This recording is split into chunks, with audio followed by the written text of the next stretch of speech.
दोस्तों स्वागत है आप सभी लोग का आपके अपने YouTube channel live study Allahabad पर। तो दोस्तों जैसा कि आपको पता है कि प्रत्येक शाम को 7 बजे से हम लोग UP TGT PGT, Jharkhand TGT PGT, assistant professor, LT grade GIC lecturer और यूजीसी नेट के प्रीवियस ईयर क्वेश्चन पेपर को देखते हैं।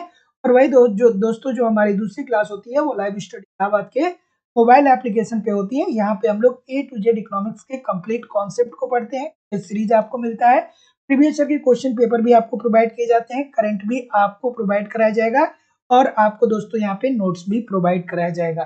तो सबसे पहले बात थोड़ा सा दोस्तों हम यहाँ पे आपको बताना चाहेंगे कि बहुत सारे लोग कह रहे हैं कि सर झारखंड का जो डेट है, झारखंड पीजीटी का जो डेट है वो आ गया है। ठीक है, बहुत सारे लोग परेशान है इस बात को लेकर कि सर अब थोड़ा सा क्या करना पड़ेगा कि जल्दी जल्दी सब कुछ कवर करना पड़ेगा। तो मैं आपसे बता दूं कि अगर जो आपने कॉन्सेप्ट की क्लास ज्वाइन की है या ज्वाइन करने जा रहे हैं तो ये मेरी जिम्मेदारी है कि मैं जो भी आपसे कहा हूं सब कुछ कवर कराऊंगा। मैंने आपसे बोला है कि झारखंड के सिलेबस के अनुसार जितने भी टॉपिक आपके बनते हैं सारे के सारे टॉपिक आपके कवर कराए जाएंगे और आपके एग्जाम डेट के 5 या 10 दिन पहले पहले तक सब कुछ कवर हो जाएगा, कुछ भी छूटेगा नहीं। बशर्ते जितनी भी क्लासेस हो रही हैं आप उसको पढ़ते रहिए, नोट्स जितने भी मिल रहे हैं उसको आप पढ़ते रहिए। टेस्ट सीरीज अभी तक 2 टेस्ट हुआ है, अब मैं और ज्यादा टेस्ट सीरीज वहां पे ऐड अप कर रहा हूँ। ठीक है, साथ ही साथ दोस्तों आपको वहां पे प्रीवियस ईयर के क्वेश्चन पेपर भी उपलब्ध करा देता हूँ और झारखंड स्पेशल भी आपका कवर करा दे रहा हूँ। ठीक है, तो आप लोग बिल्कुल निश्चिंत रहिए।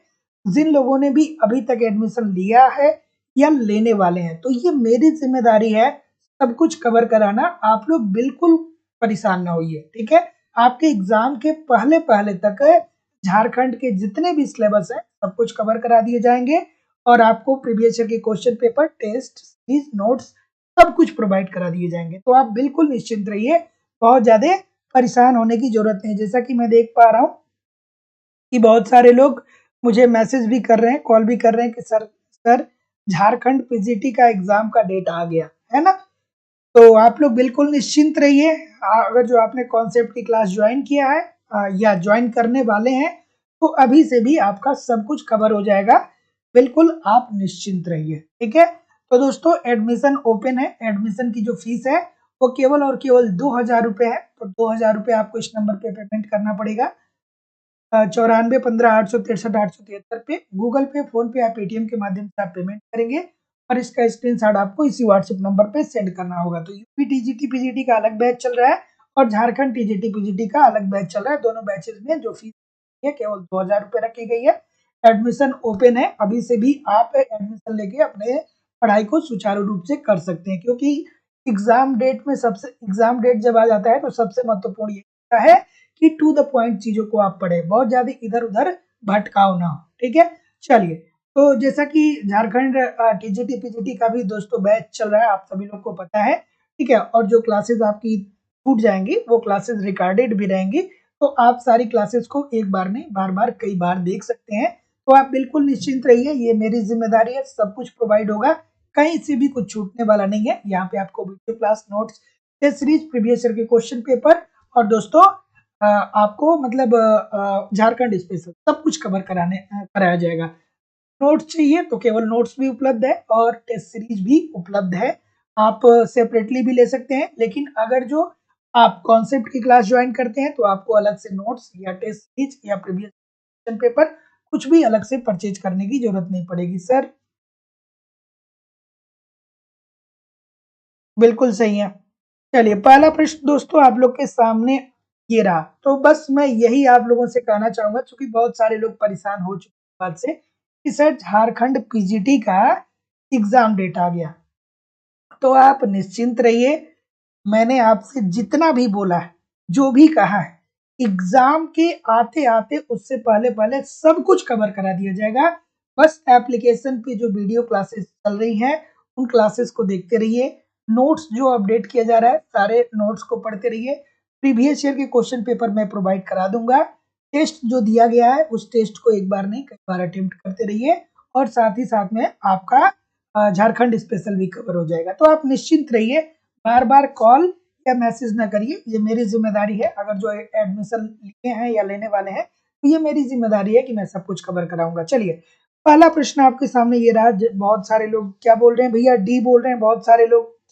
इतने सारे लोग डी क्यों बोल रहे हैं? बहुत कुछ लोग ये भी बोल रहे हैं कि देखिए, कह रहे हैं कि भारत की जनसंख्या के संदर्भ में निम्नलिखित में से कौन से तथ्य सत्य है?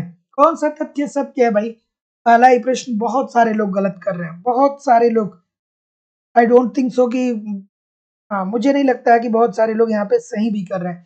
तो जितने लोग भी यहाँ पे दोस्तों ये बोल रहे हैं, सभी लोग का उत्तर गलत है। तो देखिए दोस्तों, ये बात ठीक है कि 1991 से लेकर के 1981 से लेके 91 के दशक में जनसंख्या वृद्धि की दर में थोड़ी सी गिरावट आई थी दोस्तों। ये बात बिल्कुल सही है, ठीक है, ये बात बिल्कुल सही है दोस्तों कि 1981 से 1991 के दशक में जनसंख्या की वृद्धि दर में क्या देखा गया था? थोड़ी सी गिरावट देखी गई थी, देयर इज नो डाउट। उसके बाद दोस्तों बात करें कि स्त्री पुरुष अनुपात धीरे धीरे बढ़ रहा है। क्या ये बात सही है? क्या ये बात सही है कि स्त्री पुरुष अनुपात धीरे धीरे बढ़ रहा है? तो जैसा कि मैं देख पा रहा हूँ, बिल्कुल ठीक है, बिल्कुल ठीक है, बहुत सारी गलतियां हो रही हैं। अब देखिए, हाँ ठीक है, स्त्री पुरुष अनुपात अर्थात स्त्री प्रति हजार पुरुष धीरे धीरे बढ़ रहे हैं। क्या ये बात सही है? बिल्कुल ठीक है, बिल्कुल ठीक है, बिल्कुल ठीक है। हाँ, तो ये बात भी भैया आपकी सही है। और भारत की लगभग आधी जनसंख्या अभी भी निरक्षर है। लगभग आधी जनसंख्या अभी भी निरक्षर है। नहीं भैया, हमारे भारत में ओवरऑल जनसंख्या का प्रतिशत कितना है? 74% है ना? तो ये तो बात गलत हो जाएगी। तीसरी वाली जो बात होगी वो गलत हो जाएगी। उसके बाद जनसंख्या का घनत्व बढ़ रहा है। बिल्कुल ठीक है, जनसंख्या के घनत्व में भी क्या मिल रहा है दोस्तों? जनसंख्या के घनत्व में भी वृद्धि देखने को मिल रही है। तो ऐसी स्थिति में क्या होगा? 1, 2 और 4 सही हो जाएगा ना? तो जितने लोग भी क्या बोल रहे हैं, डी बोल रहे हैं, 1, 2 और 4 सभी लोग का उत्तर यहाँ पे बिल्कुल ठीक हो जाएगा। देखिए, यहाँ पे गलत इसलिए हो रहा है कि भारत का लगभग आधी जनसंख्या अभी भी निरक्षर है। नहीं भैया, भारत की साक्षरता दर कितनी है? लगभग 100 में से 74 लोग ऐसे हैं जो पढ़े लिखे हैं। तो इसलिए ये क्या हो रहा है? गलत हो रहा है, क्योंकि आधे का तो रेशियो है नहीं। तो ऑप्शन नंबर डी जितने लोग भी कर रहे हैं बिल्कुल। अगला प्रश्न, सार्वजनिक क्षेत्र में विनिवेश की प्रक्रिया की गई है। क्यों की गई है भैया? चलिए, सार्वजनिक क्षेत्र में विनिवेश की प्रक्रिया की गई है। क्या उत्तर आ रहा है भाई? चलिए ठीक है, बिल्कुल ठीक है, क्यों की गई है? तो जैसा कि मैं देख पा रहा हूं, पी के तरफ कुछ लोग जा रहे हैं। विनिवेश की प्रक्रिया क्यों की गई? हम सार्वजनिक क्षेत्र में विनिवेश क्यों करते हैं? हम क्यों करते हैं विनिवेश? एक तरीके से सरकार अर्थव्यवस्था में आय को क्यों डालता है? सॉरी, अर्थव्यवस्था में सरकार व्यय क्यों करता है? इसीलिए तो करता है ना भैया, कि बाजार का आकार बढ़ सके, जो अमीर और गरीब के बीच की खाई है वो कम हो सके। तो देखिए, ऑप्शन नंबर बी जितने लोग भी बोल रहे हैं कि सार्वजनिक उपक्रमों को बाजार को अनुशासन में लाने के लिए तथा उनकी कार्यकुशलता में सुधार लाने के लिए। अगर जो सरकार बिजली की व्यवस्था अच्छा करेगा, सरकार परिवहन की व्यवस्था अच्छा करेगा, ठीक है, सरकार अगर जो सड़क अच्छा बनवाएगा, सरकार अगर जो सिंचाई सुविधा अच्छा देगा, तो इससे क्या होगा कि कार्यकुशलता में सुधार आएगा। तो जितने लोग भी बी बोल रहे हैं ठीक बोल रहे हैं। अगला प्रश्न, भारत में बृहत क्षेत्र का सबसे पुराना उद्योग है। बताइए भाई इस प्रश्न का उत्तर। चलिए, बिल्कुल ठीक है, चलिए,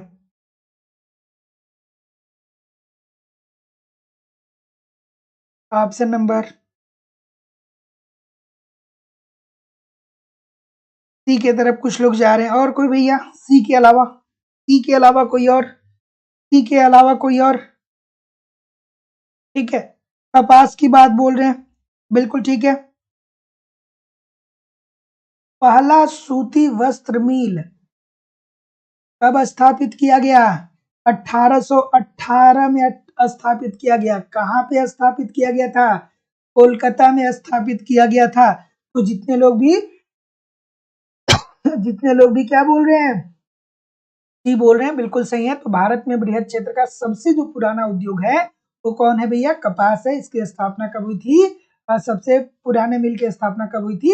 1818 में। कहाँ पे हुआ था? कोलकाता में। तो ऑप्शन नंबर क्या हो जाएगा? C, this is the right answer हो जाएगा। तो ये भी बात याद कि सूती कपड़ा मिल जो है वो कब स्थापित हुआ सर्वप्रथम? तो 1818 में। कहाँ पे? कहाँ पे?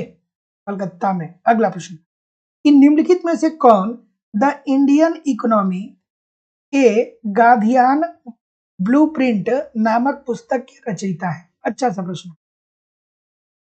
बिल्कुल ठीक है। थोड़ा सा भी लोग सेशन को लाइक और शेयर जरूर कर दिया करिए, ये प्रश्न इंपॉर्टेंट है। आई होप कि आपको आता होगा। नहीं आता होगा तो कोई दिक्कत नहीं है, मैं बताने जा रहा हूँ। इतने सारे लोग क्लास देख रहे हैं फिर भी लाइक और शेयर की संख्या इतनी कम क्यों है भाई?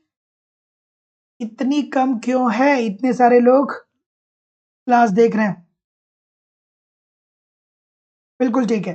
तो जितने लोग भी यहाँ पे भैया चौधरी चरण सिंह की बात कर रहे हैं सभी लोग का उत्तर है the Indian economy a Gandhian blueprint. इस पुस्तक की के जो रचयिता हैं वो कौन है? चौधरी चरण सिंह जी हैं। तो आई थिंक कि क्या बोल रहे हैं भैया? सभी लोग डी की तरफ जा रहे हैं। नहीं भाई, ये चौधरी चरण सिंह की पुस्तक है the Indian economy a Gandhian blueprint. याद रखिएगा, ध्यान में रखिएगा, गलतियां होती हैं ऐसे प्रश्न, और ऐसे प्रश्न आपके एग्जाम के लिए डिसाइडर होते हैं। यही प्रश्न आते हैं और आप लाखों लाखों छात्रों से या तो आगे चले जाते हैं या तो पीछे जाते हैं। अगला प्रश्न आपके सामने ये रहा कि केरल के विकास अनुमत पर आधारित मॉडल निम्नलिखित में से किसकी प्रमुख भूमिका को महत्व देता है ना? और अब देखिए दोस्तों, थोड़ा सा प्रश्न का लेवल अब आने वाले दिनों में थोड़ा और ऊपर उठने वाला है। ठीक है, आपसे थोड़ा और कठिन प्रश्न पूछा जाएगा, है ना? तो अपने आप को तैयार करिए, एक लेवल और हम लोग ऊपर उठेंगे। और झारखंड के लिए अब ठीक तरीके से और स्पेशल बैच लाया जाएगा, मतलब स्पेशल क्लास लाई जाएगी। तो क्या उत्तर आ रहा है भाई? इजी सी बात है, इतने सारे लोग गलत कर रहे हैं। इजी सी बात है, इतने सारे लोग गलत क्यों कर रहे हैं भाई? बिल्कुल सही है। तो केरल के विकास अनुमत पर आधारित मॉडल निम्न में से किसकी प्रमुख भूमिका को महत्व देता है? तो वो देता है दोस्तों जनसंख्या की साक्षरता को। ठीक है, तो देखिए इजी प्रश्न कैसे पूछता है? इजी प्रश्न पूछता है कि बताइए कि भारत में साक्षरता दर सर्वाधिक कहाँ देखने को मिलता है? तो भैया वहां पे केरल में कितना? 94%। लेकिन उसी प्रश्न को क्या कर दिया, थोड़ा सा घुमा करके पूछ दिया। तो जितने लोग भी ए बोल रहे हैं बिल्कुल ठीक बोल रहे हैं। अगला प्रश्न कि भारत में प्रचलित कीमतों पर का निम्नलिखित में से कौन सा प्रतिशत सर्वाधिक है? कीमतों पर यहाँ पे कुछ मिसप्रिंट है। ठीक है, बताइए इस प्रश्न का उत्तर। चलिए, बिल्कुल ठीक है। कीमतों पर घाटा, यहाँ पे शायद घाटा होना चाहिए, है ना? यहाँ पे मिसप्रिंट है। भारत में प्रचलित कीमतों पर घाटा निम्नलिखित में से कौन किसका प्रतिशत सर्वाधिक है? थोड़ा सा मिसप्रिंट है। तो क्या उत्तर आ रहा है भाई? ऑप्शन नंबर बिल्कुल सही है, बिल्कुल ठीक है। तो जितने लोग भी क्या बोल रहे हैं, राजकोषीय घाटा, सभी लोग का उत्तर बिल्कुल ठीक है। दोस्तों अगर जो 2020 के आंकड़े की बात करें तो ये लगभग कितना था? 4% था। उसके बाद जो दूसरा स्थान आता है वो राजस्व घाटे का आता है, ये 3.27% था।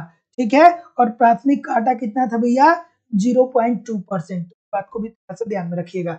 अगला प्रश्न, राष्ट्रीय आय का सामान्य रूप से अर्थ क्या होता है? ये प्रश्न देखने में लगेगा कि सर बहुत आसान है, लेकिन ये प्रश्न देखिए वास्तव में कठिन प्रश्नों में से एक है ना?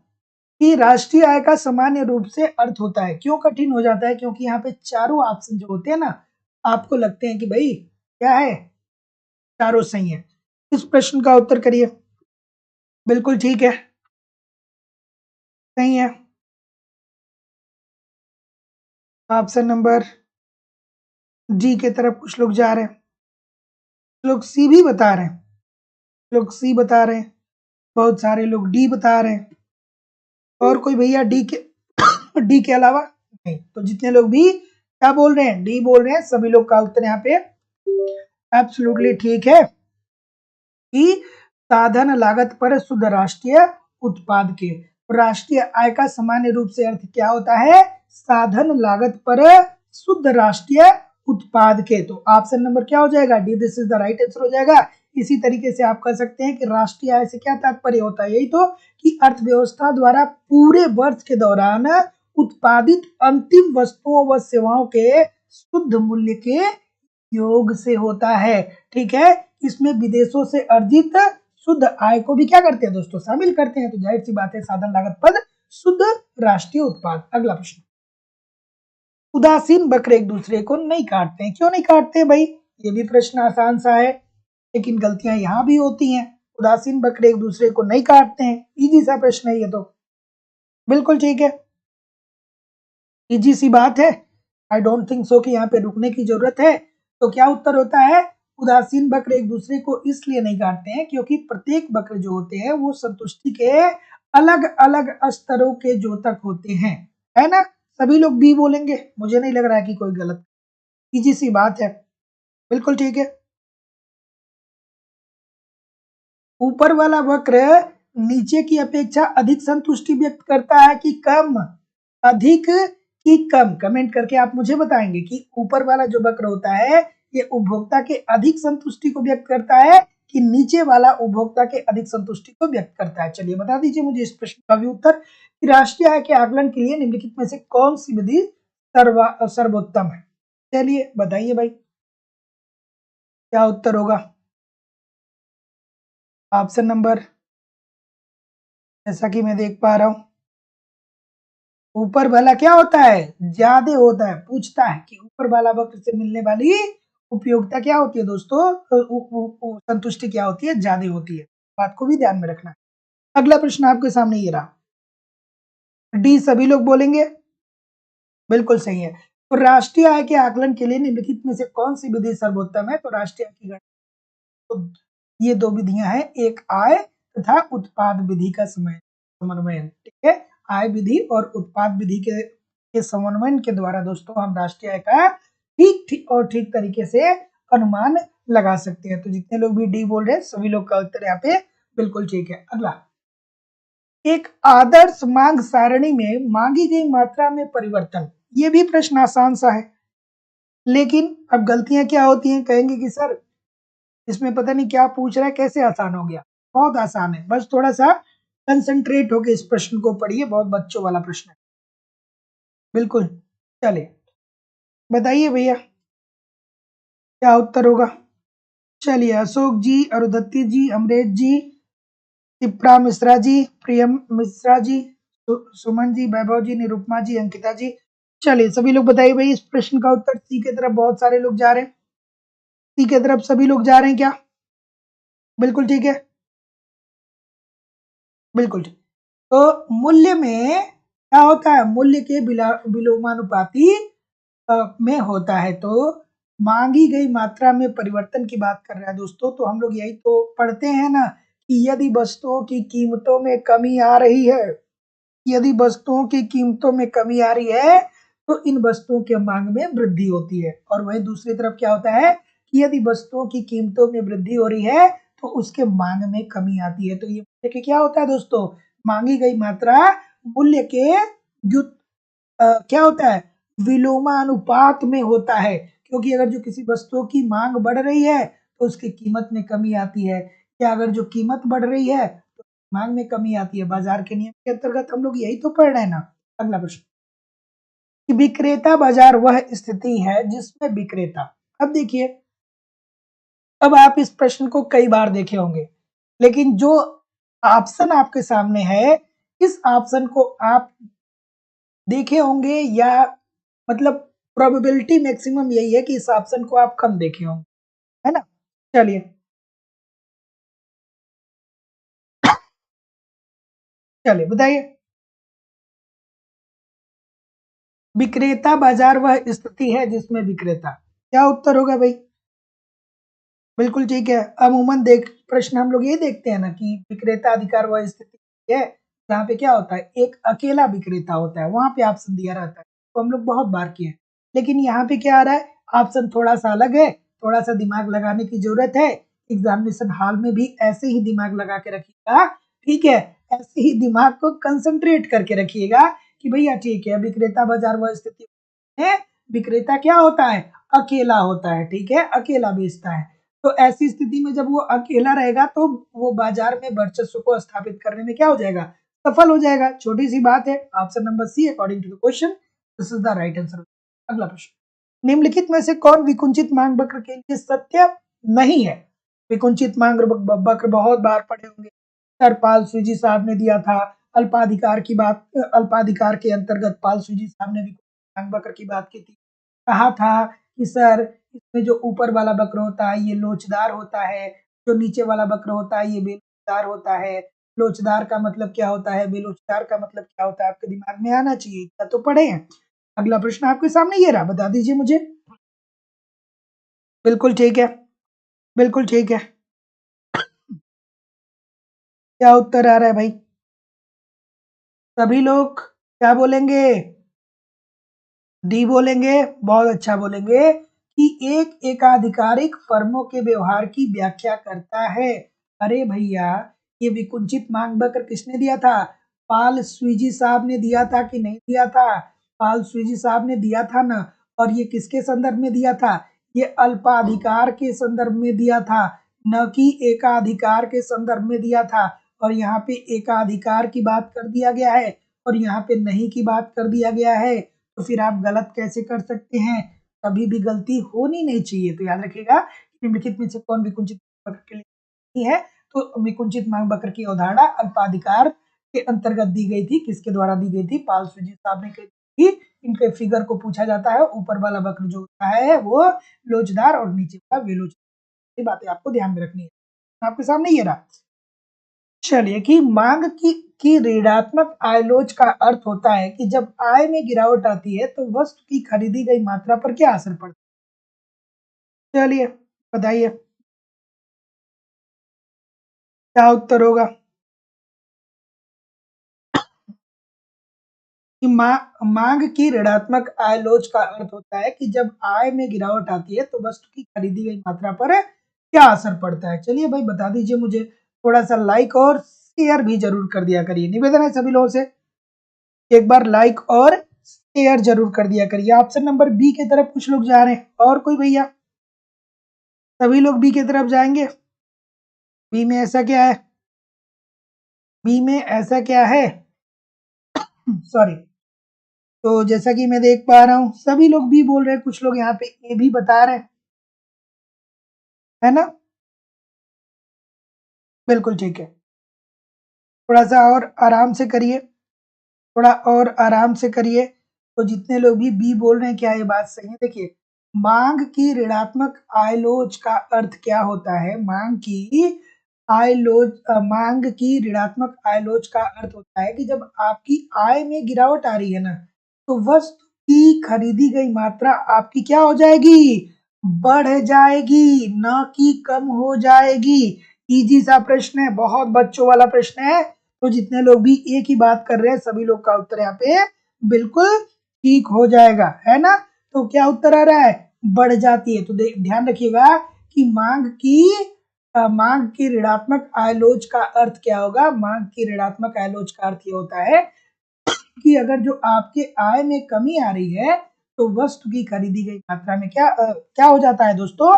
बढ़ोतरी होता है। बहुत सारे लोग गलत कर रहे हैं, ठीक है? ये वाला कंडीशन आपको पढ़ना था, ठीक है? आप सामान्यता इस प्रश्न को कर रहे थे, तो इसलिए आप लोग ऑप्शन नंबर बी की तरफ जा रहे थे। तो A according to the question this is the right answer हो जाएगा। अगला प्रश्न, जब वस्तु की प्रतिस्थापित वस्तु की कीमत में गिरावट आती है तो वस्तु की मांग में होगी। चलिए थोड़ा आराम से इस प्रश्न का उत्तर करिएगा। बिल्कुल ठीक है, बिल्कुल सही है। लेकिन देखिए हम लोग अमूमन क्यों बढ़ते हुए क्रम में पढ़ते हैं, ठीक है, धनात्मक अमूमन क्यों पढ़ते हैं, क्योंकि अमूमन धनात्मक इसीलिए पढ़ते हैं कि सामान्यतः किसी वस्तु की मांग की आय लोच जो देखने को मिलती है वो धनात्मक ही होती है, लेकिन वहां पे पहला क्या दे दिया है, कंडीशन दे दिया था, इस वजह से। अगला प्रश्न कि जब वस्तु की प्रतिस्थापित वस्तु की कीमत में गिरावट आती है तो वस्तु की मांग पर क्या असर होगा। अब ये भी बहुत इजी सा प्रश्न है, यहाँ भी बहुत सारे लोग गलत कर रहे हैं, ये भी बहुत इजी सा प्रश्न है, यहाँ पे भी बहुत सारे लोग गलत कर रहे हैं। तो भैया देखिए प्रतिस्थापित वस्तु का मतलब क्या है, ये बात समझना चाहिए था। जैसे चाय हो गया और कॉफी हो गया, अगर जो चाय की कीमतों में बढ़ोतरी होगी तो आप कॉफी पियेंगे, या कॉफी की कीमतों में बढ़ोतरी होगी तो आप चाय पियेंगे। तो ऐसी स्थिति में जब ये दोनों एक दूसरे को क्या कर सकते हैं, स्थापित कर सकते हैं, तो अगर जो कीमत में गिरावट आएगी तो जाहिर सी बात है भैया कि वस्तु की मांग में क्या आ जाएगी, गिरावट आ जाएगी। तो जितने लोग भी ऑप्शन नंबर बी बोल रहे हैं सभी लोग का उत्तर बी है। तो थोड़ा सा ध्यान से देखिए, आसान सा प्रश्न है कि जब वस्तु की प्रतिस्थापित वस्तु की कीमत में गिरावट आती है तो वस्तु की मांग में क्या आती है, गिरावट आती है। थोड़ा सा क्या करना है, यहाँ पे आपको भाषा को समझना है, भाषा आप समझ गए तो आराम से इस प्रश्न का उत्तर कर सकते हैं। अगला प्रश्न, एक वस्तु विनिमय अर्थव्यवस्था में 10 वस्तुओं के लिए सापेक्ष सापेक्ष कीमत होती है। ये अच्छा सा प्रश्न है, यहाँ पे मैं थोड़ा सा मैं यहाँ पे रुक जाऊंगा और आपको इस प्रश्न का उत्तर करना होगा, क्योंकि मुझे लग रहा है कि ये प्रश्न आप लोगों के लिए बिल्कुल नया होने वाला है। यहाँ पे आपको फॉर्मूला पता होना चाहिए कि सापेक्ष कीमतों का फॉर्मूला क्या होता है। थोड़ा आराम से करिएगा, धैर्य बनाकर। अब ये मत दिमाग लगा दीजिएगा कि सर 10 दिया है तो हम क्या करेंगे, 10 गुणा 10 कर देंगे, मतलब 10 का स्क्वायर कर देंगे, ऐसा कुछ होना चाहिए यहाँ पे। तो 10 इंटू 10 क्या हो जाएगा, 100 हो जाएगा। और हम ऑप्शन नंबर ए टिक करके कहेंगे कि बहुत आसान सा प्रश्न आया, क्योंकि एग्जामिनेशन हॉल में अक्सर जो लोग होते हैं वो क्या करते हैं, यही फार्मूला अपनाते हैं कि भैया कैसे भी करके बैठा दो, कैसे भी करके बैठा दो। उनके दिमाग में क्या आएगा, उनके दिमाग में आएगा कि नहीं यार 10 से 6 में गुणा क्यों करेंगे, 10 से 4 में गुणा क्यों करेंगे, 10 से 45 का क्या संबंध होगा। उनको ये लगेगा भैया हो सकता है एन स्क्वायर होता हो, अर्थात 10 इंटू 10 कर दो तो 100 उत्तर सही हो जाएगा। और इसीलिए इस प्रश्न का इसमें ऑप्शन नंबर ए जो दिया गया है वो सबसे पहले दिया गया है, ठीक है। तो याद रखिएगा दोस्तों, जो सापेक्षिक कीमतें होती है वो होती है क्या, भी क्या उत्तर आ रहा है, 45 कुछ लोग बोल रहे हैं, एब्सोल्युटली सही है। तो जो लोग बोल रहे हैं 45 अच्छी बात है, इसका सापेक्षिक कीमत का फॉर्मूला होता है n इंटू n माइनस 1 अपान 2, ठीक है।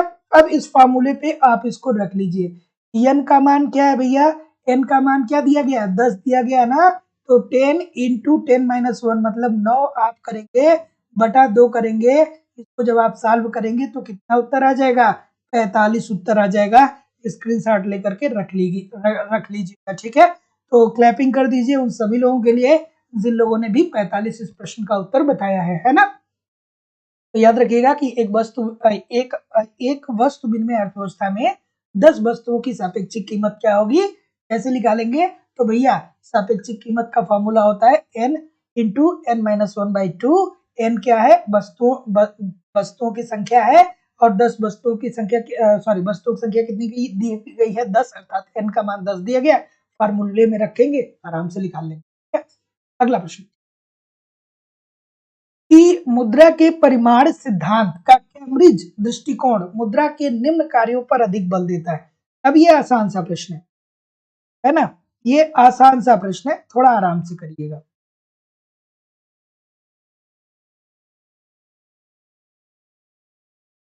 चलिए, ये आसान सा प्रश्न है, थोड़ा आराम से इस प्रश्न का उत्तर करिएगा। तो क्या उत्तर आ रहा है भाई, कुछ लोग ए कुछ लोग बी, बहुत अच्छी बात है भाई। कुछ लोग ए बोल रहे हैं कुछ लोग बी बोल रहे हैं, बिल्कुल ठीक है, बी वाले और ए वाले, बिल्कुल ठीक है, बिल्कुल ठीक है, बिल्कुल। तो अच्छा ये बताइए कि मुद्रा के परिमाण सिद्धांत में जो कैम्ब्रिज समीकरण है ये मुद्रा के निम्न कार्यों पे अधिक बल देता है, इस पे भैया ये भी तो कहते हैं ना कि क्या करना चाहिए, मूल्य का संग्रह करना चाहिए। ये भी तो कहते हैं ना कि संग्रह करना चाहिए भैया, और संग्रह करके भविष्य में अपनी निवेश को बढ़ाइए, और ये विनिमय के माध्यम को भी बताते हैं। तो यहाँ पे क्या होगा, ऑप्शन नंबर ए होगा या ऑप्शन नंबर बी होगा। ठीक है, तो दोस्तों अगर जो मैं पीजीटी की बात करूं तो इसका जहां तक मुझे याद आ रहा है, इसका जो उत्तर माना गया है वो ऑप्शन नंबर बी माना गया है। ठीक है, और एक हद तक बी भी ठीक है, लेकिन एक असिस्टेंट प्रोफेसर का मैं पेपर देख रहा था, वहां पे इस प्रश्न का उत्तर ऑप्शन नंबर ए माना गया है। ठीक है, तो ठीक है, अगर जो आप पीजीटी का एग्जाम देते हैं तो सही है, लेकिन इसका उत्तर जो होगा दोस्तों, वो राइट आंसर जहां तक मेरी समझ है कि इकोनॉमिक्स के अनुसार इसका उत्तर जो होगा मूल्य का संग्रह करना है ना। तो मुद्रा के परिमाण परिमाण सिद्धांत का जो कैम्ब्रिज दृष्टिकोण है, ये मुद्रा के निम्न कार्य पे सबसे अधिक बल किस पे देता है, तो ये मूल्य के संग्रह पे सबसे अधिक बल देते हैं, है ना। तो option number B, UP PGT का एग्जाम देने जा रहे हैं और कोई एग्जाम दे रहे हैं तो ऑप्शन नंबर ए की तरफ जाएंगे तो ज्यादा बेहतर होगा। अगला प्रश्न कि वैधानिक तरलता अनुपात के कम करने पर निम्नलिखित में से क्या होगा।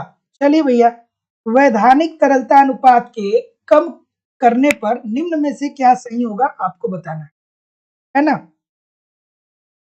क्या उत्तर होगा भाई, बिल्कुल ठीक है, बिल्कुल ठीक है। चलिए, वैधानिक तरलता अनुपात अगर कम होगा तो उससे क्या देखने को मिलेगा, अर्थव्यवस्था पर क्या असर पड़ेगा। चलिए, कुछ लोग कह रहे हैं कि सर उसमें आयोग ने शायद बी नहीं उत्तर ए ही दिया है ना। तो अगर जो मुझे थोड़ा सा हो सकता है कि इस बात को मैं स्किप कर रहा हूँ, तो पीजीटी ने भी शायद ऑप्शन नंबर ए ही बताया है ना, कई एक जगह बी बताया है ना, तो इस बात को भी ध्यान में रखिएगा, लेकिन इसका राइट आंसर जो होगा वो ए ही होगा, है ना। चलिए, तो वैधानिक तरलता अनुपात के कम करने पर निम्नलिखित में से क्या होगा, ऑप्शन नंबर डी, कुछ लोग ये बता रहे हैं, और कोई भैया, बहुत अच्छी बात है। तो जितने लोग भी डी के तरफ जा रहे हैं सभी का उत्तर भी सही। वैधानिक तरलता अनुपात के कम करने पर निम्नलिखित क्या होगा, सरकार व्यापारिक बैंकों को पहले की अपेक्षा कम प्रतिभूतियों को बेच पाएंगी। एक बार नहीं, मैं अनेकों बार आपको बताया हूं इसके बारे में कॉन्सेप्ट। तो वैधानिक तरलता अनुपात के कम करने पर निम्नलिखित क्या होगा, जाहिर सी बात है कि जो सरकार होगी वो व्यापारिक बैंकों को पहले की अपेक्षा कम प्रतिभूतियों को बेच पाएगी, है ना। जी बिल्कुल सही है। और देखिए दोस्तों, ऐसे प्रश्नों के लिए आपको कॉन्सेप्ट पढ़ना पड़ेगा, बार बार बोलता हूँ। कॉन्सेप्ट कुछ लोगों को लगता है कि नहीं चलो बिना कॉन्सेप्ट पढ़े हो जाएगा। देखिए, सारे प्रश्न जो है ना, मैं आप लोगों को बहुत जिम्मेदारी से बता रहा हूँ कि मेरे द्वारा इकोनॉमिक्स का जितना टफ प्रश्न बन सकता है ना, टफेस्ट प्रश्न आपके सामने लाता हूँ। और सारे प्रश्न ऐसे नहीं होते हैं कि जिसको आप बिना कॉन्सेप्ट के सॉल्व कर सकते, या जिसे आप 2-4 लाइन में उसका वर्णन कर सकते। ठीक है, तो इस बात को भी थोड़ा सा आप लोग समझिएगा। और अब आने वाले सेशनों में थोड़ा सा लेवल आप लोगों का और इंक्रीज होने वाला है, और थोड़े से कठिन प्रश्न आपसे पूछे जाएंगे। चलिए, अगला प्रश्न आपसे ये रहा, क्या उत्तर होगा भाई। ई बोल रहे हैं कि जब केंद्रीय बैंक खुले बाजार में प्रतिभूतियों को बेचता है तो इससे संभव होता है, क्या होता है, कि मुद्रापूर्ति में संकुचन होता है। अगर जो खुले बाजार की प्रतिभूतियां बेचेगा कौन, आरबीआई, तो ऐसी स्थिति में जो मुद्रा होगा वो किसके तरफ मूव कर जाएगा, मुद्रा जो होगा वो केंद्रीय बैंक के पास चला जाएगा। तो जब मुद्रा केंद्रीय बैंक के पास चला जाएगा तो मुद्रापूर्ति में संकुचन आएगा, और मुद्रा की कमी अगर जो होगी तो ब्याज की दर में क्या आ जाएगा, वृद्धि आ जाएगा। छोटी सी बात है, बच्चों वाली बात थी। अगला प्रश्न, केन्स किस मुद्रास्फीति से बहुत अधिक चिंतित थे। अब ये इजी सा प्रश्न है, मैं रुकूंगा नहीं यहाँ पे क्योंकि मुझे पता है, सबको पता होगा। जो लोग नए हैं वो लोग समझ लीजिएगा कि मुद्रास्फीति का अर्थ होता है महंगाई। ठीक है, तो केन साहब जो है वो किस प्रकार की महंगाई से अधिक चिंतित थे, तो केन साहब ने मांग प्रेरित मुद्रास्फीति से ये अधिक चिंतित थे। और मांग प्रेरित मुद्रास्फीति क्या होती है कि जब जब जनसंख्या के का आकार बढ़ता है तो वस्तुओं की मांग बढ़ती है, और वस्तुओं की मांग बढ़े और पूर्ति कम हो, मांग ज्यादा हो और पूर्ति कम हो, तो जाहिर सी बात है कि वस्तुओं की कीमतों में वृद्धि आएगी, और इन्हीं वस्तुओं में कीमती आने को ही हम क्या बोलते हैं, मांग प्रेरित मुद्रास्फीति। ठीक है, अर्थात जनसंख्या बढ़ रही है, लोगों की आवश्यकताएं बढ़ रही हैं, मांग बढ़ेगी लेकिन पूर्ति क्या होगी, मांग से के बराबर ना हो, तो ऐसी स्थिति में लोग क्या करेंगे कि ज्यादा कीमत पर वस्तुओं को परचेज करेंगे, और ज्यादा वस्तुओं पे कीमत को परचेज करना है क्या होगा, होता है दोस्तों, ये होता है मुद्रास्फीति। ऑप्शन नंबर ए बिल्कुल ठीक। अगला प्रश्न, स्फीतिक अवसाद का आशय क्या है? सभी लोग एक बार सेशन को लाइक और शेयर कर दीजिए, जितने सारे लोग भी यहाँ पे जुड़े हैं सभी लोग एक बार सेशन को लाइक और शेयर कर दीजिए। और एक बात मैं बता देना चाहता हूँ कि जितने लोग भी झारखंड से हमारे साथ जुड़े हैं, ठीक है, वो लगातार मुझे कॉल कर रहे हैं, मैसेज कर रहे हैं कि सर झारखंड पीजीटी का डेट आ गया है। ठीक है, तो देखिए जो लोग भी एडमिशन लिए हैं या जो लोग भी एडमिशन लेने वाले हैं, ये मेरी जिम्मेदारी है, ये मेरी जिम्मेदारी है कि आपको सारे कंटेंट प्रोवाइड करूं, ए टू जेड झारखंड से संबंधित आपके सिलेबस में जितना भी टॉपिक दिया गया है, सारा टॉपिक दोस्तों मेरे द्वारा कवर किया जाएगा। साथ ही साथ कंप्लीट आपको नोट्स भी दिए जाएंगे, आपको टेस्ट भी दिया जाएगा, और प्रीवियस ईयर के क्वेश्चन पेपर भी दिए जाएंगे, और आपका झारखंड स्पेशल भी कवर करवा दिया जाएगा। एग्जाम के पहले पहले ये सारी चीजें कंप्लीट हो जाएंगी, तो आप बिल्कुल निश्चिंत रहिए, आप बिल्कुल परेशान ना होइए। ठीक है, तो अगर जो आपने एडमिशन लिया है या नहीं लिया है तो भी परेशान ना होइए, एडमिशन अभी भी ओपन है। एडमिशन की फीस 2000 रुपए है। आप आराम से एडमिशन लेकर के आप सुचारू रूप से कम समय में बेहतर ढंग से आप हमारे साथ तैयारी कर सकते हैं। ठीक है, तो एडमिशन लेने के लिए 2000 रुपए आपको इस नंबर पे करना होगा, गूगल पे, फोन पे या पेटीएम के माध्यम से, और इसका स्क्रीनशॉट आपको इसी व्हाट्सएप नंबर पे सेंड करना होगा। ठीक है, चलिए, तो जैसा कि मैं देख पा रहा हूँ क्या उत्तर आ रहा है भाई, ऑप्शन नंबर ए बहुत सारे लोग बोल रहे हैं, बिल्कुल ठीक है। ठीक है, तो जितने लोग भी ए बोल रहे हैं कि उत्पादन की घटती मात्रा के साथ कीमत में क्या होता है दोस्तों, वृद्धि होता है, सभी लोग का उत्तर यहाँ पे बिल्कुल सही है कि स्फीतिक अवसाद का अर्थ ये होता है कि अर्थव्यवस्था में एक तरफ उत्पादन की जो कीमतें, उत्पादन जो होता है वो कम होता है, अर्थात अर्थव्यवस्था मंदी की तरफ जाने लगती है, और वही दूसरे तरफ मुद्रास्फीति देखने को मिलती है, अर्थात कीमतों में वृद्धि देखने को मिलता है। तो जितने लोग भी ये बोल रहे हैं बिल्कुल ठीक बोल रहे हैं। अगला प्रश्न, अगला प्रश्न आपके सामने ही रहा कि एक देश का भुगतान संतुलन आलेख क्या प्रस्तुत करता है। चलिए, बिल्कुल ठीक है। चलिए बताइए इस प्रश्न का उत्तर कि एक देश का भुगतान संतुलन आलेख प्रस्तुत करता है उसके, क्या उत्तर होगा भाई? बिल्कुल सही है, बिल्कुल सही है, बिल्कुल ठीक है। चलिए बताइए इस प्रश्न का उत्तर। ठीक है, ऑप्शन नंबर सी जितने लोग भी कर रहे हैं मजेदार कर रहे हैं। ठीक है, तो जितने लोग भी सी बोल रहे हैं सभी लोग का उत्तर बिल्कुल सही है कि किसी निश्चित अवधि में अन्य देशों के पास इसके समस्त आर्थिक लेन देन, बिल्कुल सही है। तो याद रखिएगा कि एक देश का भुगतान संतुलन, हम लोग यही तो पढ़ते हैं ना। अगर जो अमूमन बात इजी प्रश्नों की करें तो जब इजी प्रश्न आता है, सॉरी, जब इजी प्रश्न आता है तो हम लोग यही तो पढ़ते हैं कि भुगतान संतुलन के अंतर्गत क्या होता है, किसी एक देश का विश्व से लेन देन को हम लोग क्या करते हैं दोस्तों, प्रकट करते हैं। मतलब भुगतान संतुलन का जो आलेख होता है, एक निश्चित अवधि में अन्य देशों के साथ इसके समस्त आर्थिक लेन देन, जैसे एक भारत है, मान लीजिए 2021 में विश्व के अन्य देशों के साथ कितना क्या किया, लेन देन, आर्थिक लेन देन किया। ठीक है, तो ये सारी चीजें अंतर्गत आएंगी भुगतान संतुलन के अंतर्गत। तो जितने भी बोल रहे ठीक बोल रहे हैं। अगला, गैर वार्तालाप के उरुग्वे राउंड के परिणाम स्वरूप विश्व व्यापार संगठन संधि अर्थात WTO 1 जनवरी 1995 से लागू हो गई है।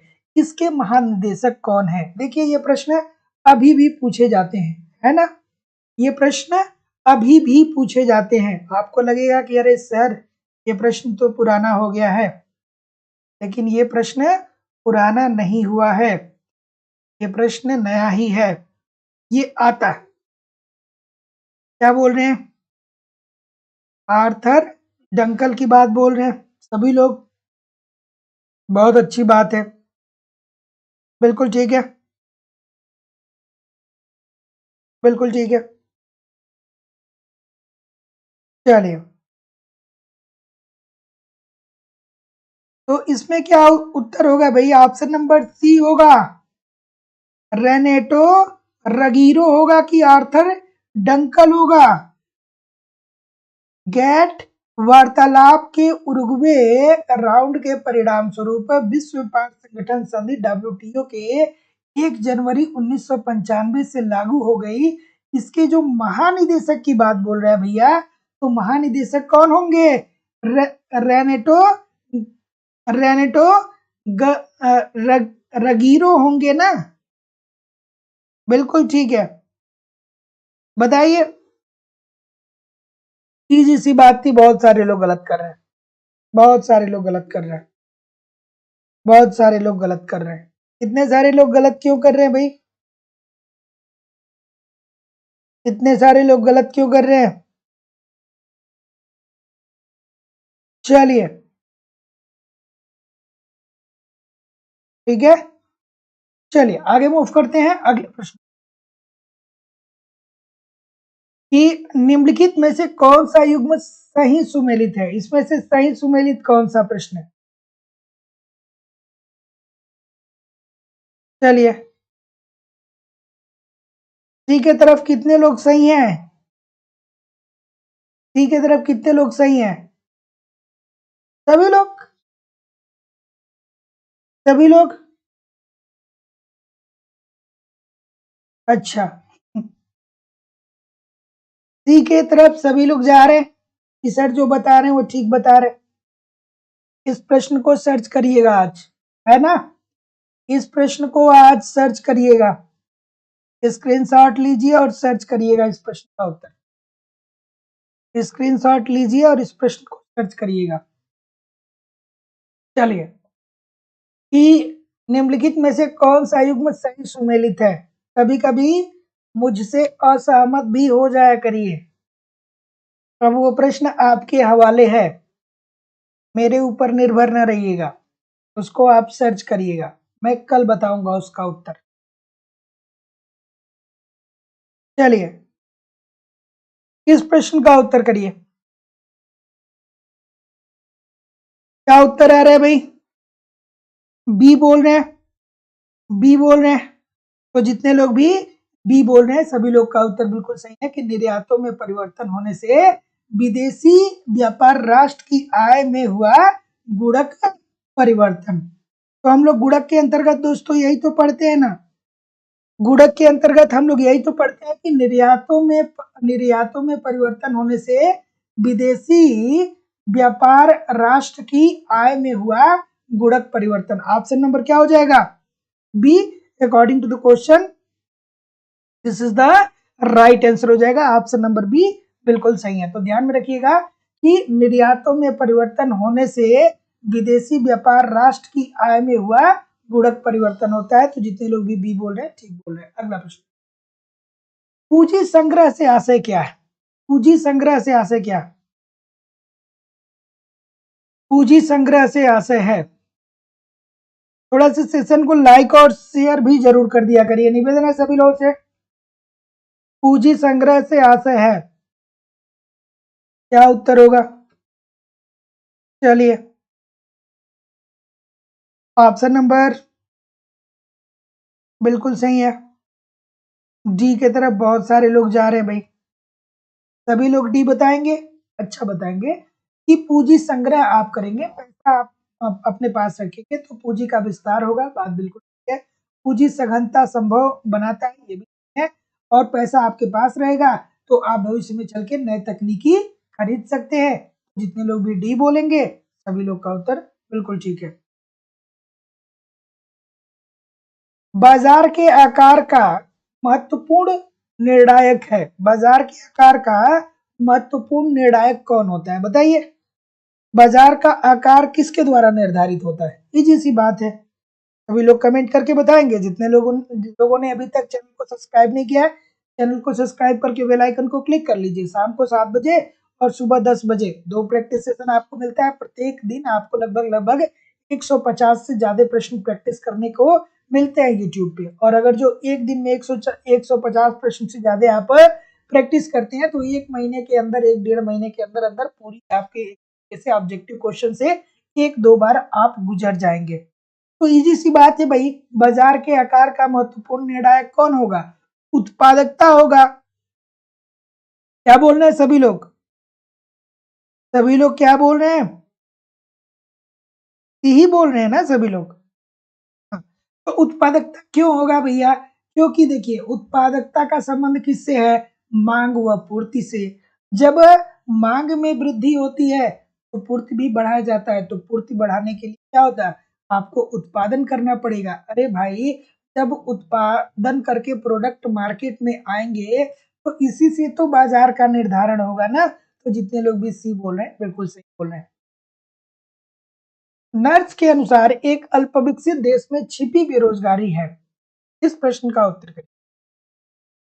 ये सारे प्रश्न आपको देखने में आसान लगेंगे लेकिन बहुत कंफ्यूजन क्रिएट करने वाले प्रश्न। चलिए बताइए। थोड़ा सा सेशन को लाइक और शेयर भी जरूर कर दिया करिए। निवेदन है सभी लोगों से कि नर्स के अनुसार एक अल्पविकसित देशों में छिपी हुई बेरोजगारी का अर्थ क्या है? क्या उत्तर आ रहा है भाई? ऑप्शन नंबर, ठीक है कोई दिक्कत नहीं है। सभी लोग बी बोल रहे हैं बिल्कुल।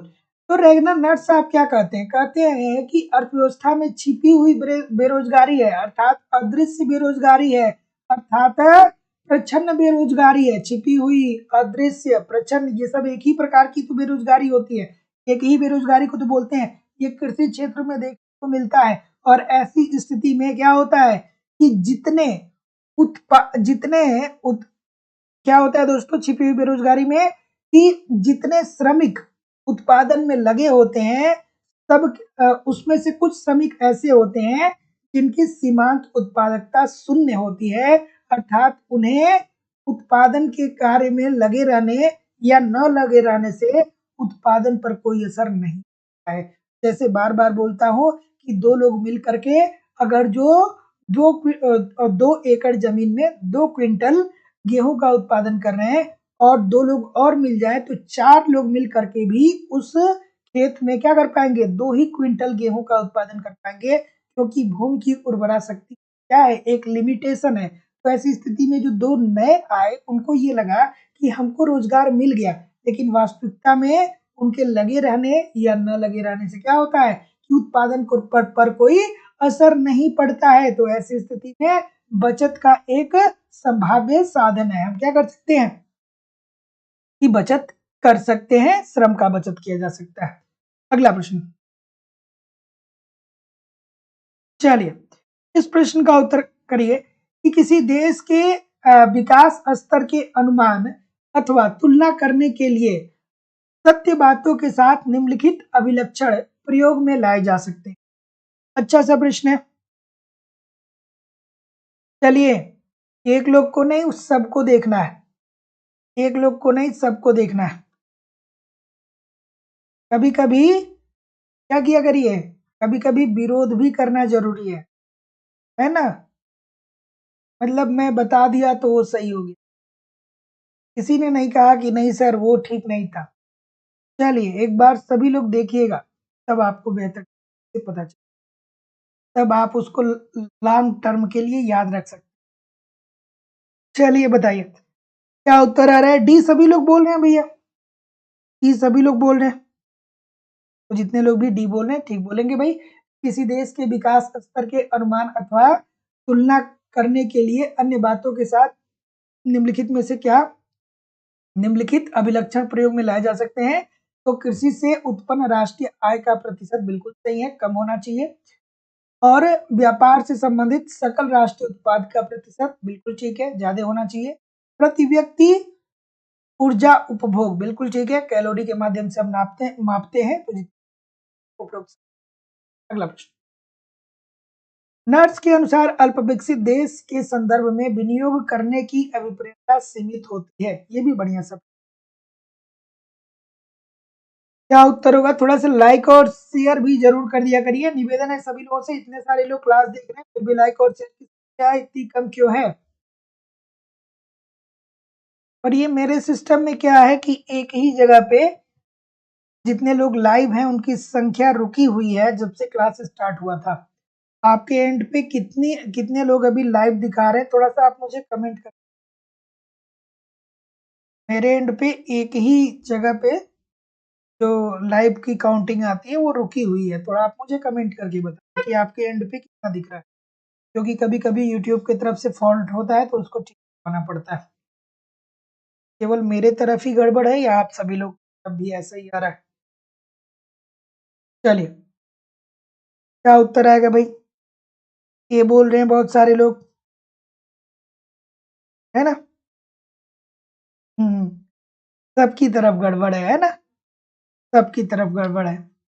58 58 हर जगह दिखा रहा है, क्योंकि जब से क्लास स्टार्ट हुई है तब से लेकर अभी तक 58 एक ही जगह पे रुका हुआ है। और ऐसा कभी हो ही नहीं सकता है कि पूरे 1 घंटे इतने लोग स्टेबिलिटी के साथ न उसमें कमी आए न उसमें वृद्धि हो। ऐसा हो ही नहीं सकता है। कुछ लोग कह रहे हैं सर 35 है ना, तो कुछ ना कुछ फॉल्ट है आज यूट्यूब की तरफ, बट कोई दिक्कत नहीं है, चलिए अपना काम। क्या उत्तर आ रहा है भाई? सी बोल रहे हैं? अच्छा भाई, तो जितने लोग भी यहाँ पे ए बोल रहे हैं सभी लोग का उत्तर गलत हो जाएगा, और जितने लोग भी यहाँ पे सी बोलेंगे सभी लोग का उत्तर ठीक होगा। अल्प विकसित देशों के संदर्भ में विनियोग करने की अभिप्रेरणा जो सीमित होती है, ये बाजार का आकार कम होने के कारण।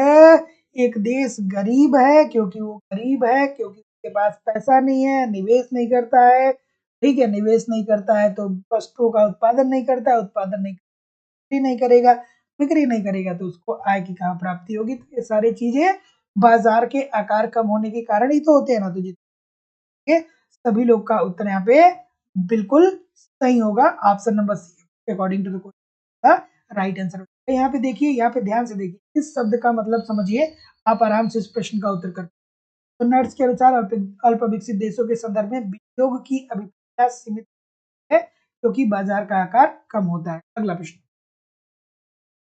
आधुनिक समृद्धि सिद्धांत का जन्म दो अर्थशास्त्रियों द्वारा विकसित संतुलन या चरघातांकी समृद्धि की अवधारणा के महत्वपूर्ण योगदान से जाना जाता है। वे दो अर्थशास्त्री कौन से हैं? चलिए इस प्रश्न का उत्तर करिए। डेनियल थे कि डंकल थे? कुछ लोग कह रहे हैं डेनियल थे।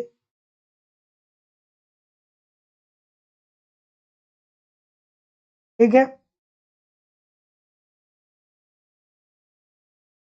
कुछ लोग कह रहे थे कि सर जो आप बता रहे थे वो उत्तर ठीक है।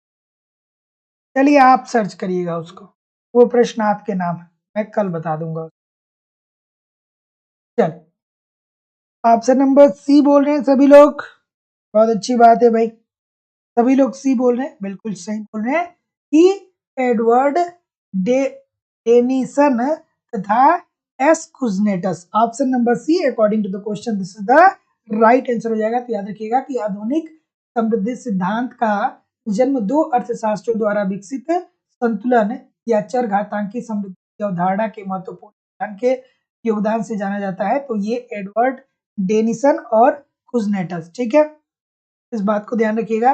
और देखिए परेशान ना होइएगा, थोड़ा सा जो प्रश्न है वो कठिन है, बट इन सारे प्रश्नों को लेकर के चलना है, क्योंकि कठिनाइयों से जब तक आप गुजरेंगे नहीं तब तक आप परिपक्व नहीं होंगे, है ना? तो थोड़े से प्रश्न जो है वो कठिन आएंगे, तो परेशान ना होइएगा। ये सारे प्रश्न आपके एग्जाम में पूछे जा चुके हैं और पूछे जाने की प्रबल संभावना है।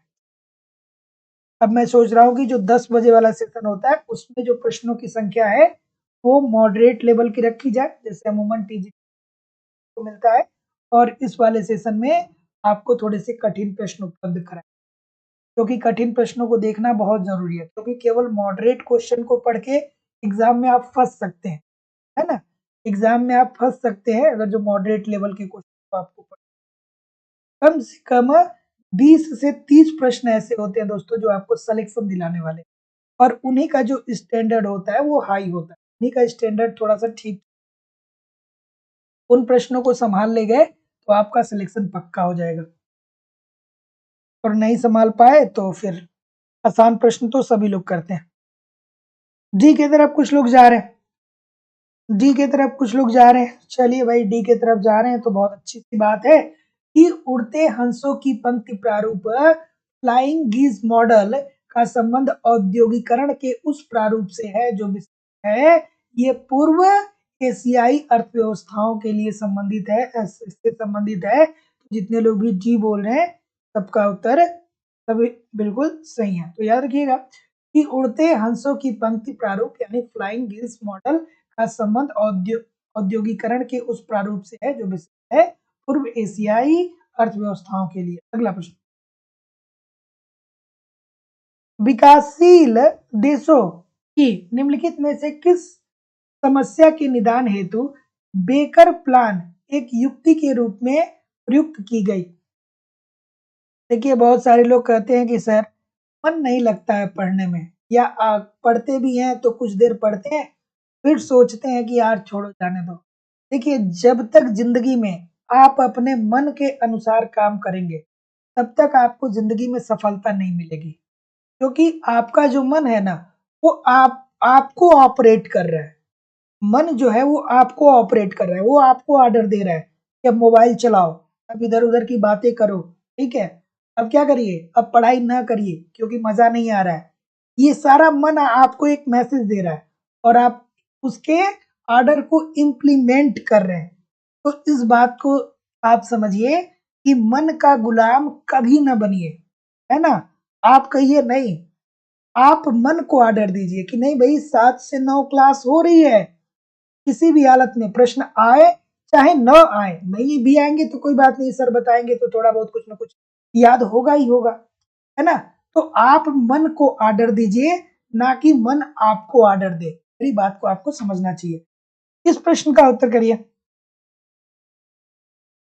कि विकासशील देशों की निम्नलिखित में से किस समस्या के निदान हेतु बेकर प्लान एक युक्ति के रूप में प्रयुक्त की गई। तो ऑप्शन नंबर क्या आ रहा है, सही है, कोई दिक्कत नहीं है। तो जितने लोग भी डी बोल रहे हैं सभी लोग का उत्तर है कि ऋण अदायगी की समस्या से। ऑप्शन नंबर डी बिल्कुल सही है कि विकासशील देशों के निम्नलिखित में से किस समस्या के निदान हेतु बेकर प्लान के रूप में, तो ऋण अदायगी की समस्या के रूप में। ऑप्शन नंबर डी बिल्कुल। अगला प्रश्न, भारत में औद्योगिक विवाद का सबसे महत्वपूर्ण कारण रहा है। चलिए झारखंड वाले जो हैं वो थोड़ा ध्यान से करिए। सर 10 बजे वाली क्लास को 8 या 11 बजे के बाद हो सकता है। चलिए 11 बजे से ही मैं क्लास कर दे रहा हूँ, है कि नहीं। जो कल 10 बजे वाली क्लास है, कितने लोग सहमत हैं कि जो 10 बजे से क्लास हो रही है उसको 11 बजे से कर दें। मेजॉरिटी अगर जो कहेगी कि सर 11 बजे से कर दीजिए तो मैं क्लास को 11 बजे से भी कर दूंगा, मुझे कोई समस्या है नहीं। क्या उत्तर आ रहा है, सुबह वाली जो क्लास होती है उसकी बात मैं कर रहा हूँ। डी बोल रहे हैं, सी बोल रहे हैं। डी किस हिसाब से बोल रहे हैं, छुट्टी एवं कार्य के घंटे। भैया कार्ल मार्क्स साहब को पढ़ा है आपने कभी, पढ़ा है कि नहीं पढ़ा है। पढ़ा होता है तो आप बहुत आसानी से इस प्रश्न का उत्तर कर पाते। कितना इजी सा प्रश्न है, कितने सारे लोग गलत कर रहे हैं, कितने सारे लोग गलत कर रहे हैं। अरे भाई औद्योगिक विवाद का सबसे महत्वपूर्ण कारण है वो है मजदूरी एवं भत्ता। आप देखते हैं ना कि उद्योगों में अक्सर क्या होता है दोस्तों, फर्मों में अक्सर क्या होता है कि हड़ताल किए जाते हैं, कि भैया हमको बोनस दो, दिवाली आ रहा है, होली आ रहा है, मजदूरी हमारी बढ़ाओ, ये किसके मध्य चलता है? पूंजीपति और श्रमिकों के बीच। तो श्रमिक मजदूरी और भत्ता पाता है, तो श्रमिकों और पूंजीपति के बीच हमेशा क्या होता है? संघर्ष होता है कि नहीं होता है? यही तो औद्योगिक विवाद का प्रमुख कारण है। तो ऑप्शन नंबर ए होना चाहिए। इतने सारे लोग पता नहीं क्यों गलत कर रहे हैं। क्यों गलत कर रहे हैं भाई? बहुत बच्चों वाली बात थी, फिर भी गलत कर रहे हैं। अगला प्रश्न। ठीक है। वित्त आयोग का कार्य यह संस्तुति करना है कि वित्त आयोग का कार्य क्या है?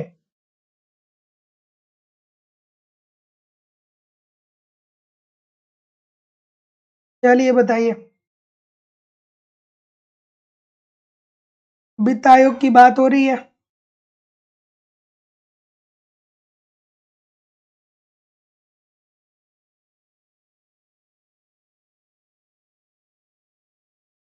वित्त आयोग का कार्य यह संस्तुति करना है कि वित्त आयोग का कार्य क्या करना है भाई? वित्त आयोग का गठन कौन करता है? कमेंट करके बताइए। भारतीय संविधान के 280 के क के अंतर्गत, भारतीय संविधान के अनुच्छेद 280 क के अंतर्गत ये क्या करता है दोस्तों? इसका गठन कौन करता है? राष्ट्रपति करता है। प्रत्येक कितने वर्षों बाद? 5 वर्षों बाद, है ना? तो देखिए, वित्त आयोग का कार्य यह संस्तुति करना है कि केंद्र तथा राज्यों के मध्य बांटे जाने वाले करों की शुद्ध राशि को ये वितरित करें। बिल्कुल सही है। राज्यों को राज्यों के बीच इस राशि के अंशदानों का आवंटन करने के विषय में बात ये भी है, और राज्य को केंद्र द्वारा दिए जाने वाले अनुदानों के सिद्धांत के विषय में भी। तो जितने लोग भी ऑप्शन नंबर डी बोलेंगे बिल्कुल सही। अगला प्रश्न। भारत में अधिकांश पंचवर्षीय योजनाओं के पूर्ण होने पर पूंजी उत्पाद निम्न में से किस प्रकार रहा? बिल्कुल सही है। और देखिए दोस्तों, जो लोग भी मेहनत नहीं करते, मैं आपको बहुत बड़ी बात बता रहा हूँ, ठीक है? बहुत बड़ी बात है कि मन जो है वो आपको कंट्रोल कर रहा है, ठीक है? आपका मन कह रहा है कि आप ये करो, आप ये कर रहे हो वो, लेकिन आप अपने मन को ऑर्डर दीजिए। आप मेहनत नहीं कर रहे हैं ना, तो कुछ भी होने वाला नहीं है। 2 दिन पढ़ेंगे, 4 दिन नहीं पढ़ेंगे, ऐसे पढ़ने वाले करोड़ों हैं। 2 दिन पढ़ेंगे, 4 दिन नहीं पढ़ेंगे, इस प्रकार के पढ़ाकू छात्र लाखों की संख्या में है। और वो लाखों की संख्या में टीजीटी के एग्जाम में बैठेंगे। 2 दिन पढ़ेंगे, 4 दिन रेस्ट लेंगे। अगर जो ये स्ट्रेटेजी आपकी है, तो आप थोड़ा सा क्या करिए, ये सोच लीजिए कि यार लग रहा है नहीं हो पाएगा। लगातार पढ़िए, भले से 2 घंटे ही पढ़िए, लेकिन पढ़िए। ठीक है, सप्ताह में 1 दिन का गैप हो जाए, 2 दिन का गैप हो जाए, वो अलग सी बात होती है। लेकिन अगर जो कंटिन्यू गैप कर रहे हैं, तो ये अच्छी बात नहीं है। और कोई चॉइस भी नहीं है आपके सामने। अगर जो पढ़े लिखे हैं, तो किसी दूसरे की गुलामी भी नहीं कर सकते हैं। तो आपको पढ़ना लिखना कंपलसरी है। चलिए बताइए कि भारत में अधिकांश पंचवर्षीय योजनाओं के पूर्ण होने पर पूंजी उत्पाद निम्न में से किस प्रकार का रहा है? तो जितने लोग भी क्या बोल रहे हैं? सी बोल रहे हैं, एब्सोल्युटली बोल रहे हैं। सभी लोगों के लिए एक बार क्लैपिंग कर दीजिए भैया। जितने लोग भी सी बोल रहे हैं, मुझे लगा कि बहुत सारे लोग फंसेंगे, लेकिन फंसे नहीं। ठीक है, तो योजनाओं में अनुमानित से अधिक, option number C this is the right answer हो जाएगा। तो याद रखिए कि भारत में अधिकांशतः पंचवर्षीय योजनाओं के पूर्ण होने पर पूंजी उत्पाद निम्न में से किस प्रकार से रहा है? तो जितना योजना में अनुमानित किया गया था, उससे अधिक रहा है। तो बिल्कुल सही हो जाएगा। अगला प्रश्न। तटस्थ वक्र मूल बिंदु की ओर उन्नतोत्तर होता है क्योंकि? क्यों होता है भैया तटस्थ वक्र मूल बिंदु की? इजी सी बात है, अच्छी सी बात है, बढ़िया सी बात है, सभी लोग को पता होगा। ये तो एक तरीके का क्या है? ये प्रश्न एक तरीके का क्या इसको बोलेंगे? इस प्रश्न को क्या बोलेंगे? ये प्रश्न क्या है? तटस्थ वक्र मूल बिंदु की ओर उन्नतोत्तर होता है। ऑप्शन नंबर क्यों होता है भैया? बी वालों के लिए एक बार तालियां बजा दीजिए। सभी लोग क्लैपिंग कर दीजिए बी वालों के लिए। ठीक है, क्योंकि कंसंट्रेट करके पढ़ नहीं रहे हैं। जो लोग नहीं पढ़ रहे हैं, क्या बताऊं, बार बार बोलता हूं, पढ़ा करिए। तो एक वस्तु जिसका परिमाण उपभोक्ता के पास बढ़ रहा होता है अपेक्षाकृत क्या होती है दोस्तों, कम महत्वपूर्ण हो जाती है। मैंने बार बार अनेकों बार आपको बताया है, दो को ये करते हैं। और इसी कारण अगर जो एक वस्तुओं का परिमाण बढ़ रहा है तो दूसरी वस्तु जो होगी वो क्या होगी दोस्तों, ये कम महत्वपूर्ण होने लगती है। तो ऑप्शन नंबर क्या हो जाएगा, राइट आंसर। रॉबिन्सन क्रूसो की व्यवस्था में साम्य स्थिति पर प्रतिस्थापन की सीमांत दर बराबर होती है। अब ऐसे प्रश्नों के लिए कॉन्सेप्ट पढ़ना पड़ेगा, नहीं पढ़ेंगे तो ये एक लाइन वाला प्रश्न है नहीं। चलिए भैया, क्रूसो साहब आगे बता दीजिए इनको, कॉन्सेप्ट पढ़ना पड़ेगा, 2-4 लाइन में इसको नहीं बताया जा सकता। ऑप्शन नंबर क्या बोल रहे हैं भाई, ए बोल रहे हैं। तो जितने लोग भी ए बोल रहे हैं सभी लोग का उत्तर सही है। तो याद रखिएगा कि रॉबिन्सन क्रूसो की व्यवस्था में साम्य स्थिति पर प्रतिस्थापन की सीमांत दर जो होती है उत्पाद उत्पाद प्रवर्तन की सीमांत दर के बराबर होती है। तो जितने लोग भी डी बोल रहे हैं सबका गलत है, जितने लोग भी ए बोल रहे हैं सबका सही है ना। चलिए आगे मूव करेंगे अगले प्रश्न। अब ऐसे प्रश्नों में आपको कॉन्सेप्ट पढ़ने की जरूरत पड़ेगी, नहीं पढ़ेंगे तो फिर नहीं हो पाएगा, है ना, छोटी सी बात है। अगला प्रश्न कि उत्पादन रूपांतरण वक्र का मूल बिंदु के प्रति नतोदर होने का कारण क्या है, नतोदर की बात कर रहा है। चलिए बताइए कि उत्पादन रूपांतरण वक्र का मूल बिंदु की के प्रति नतोदर होने का कारण क्या है, क्या उत्तर होगा भाई।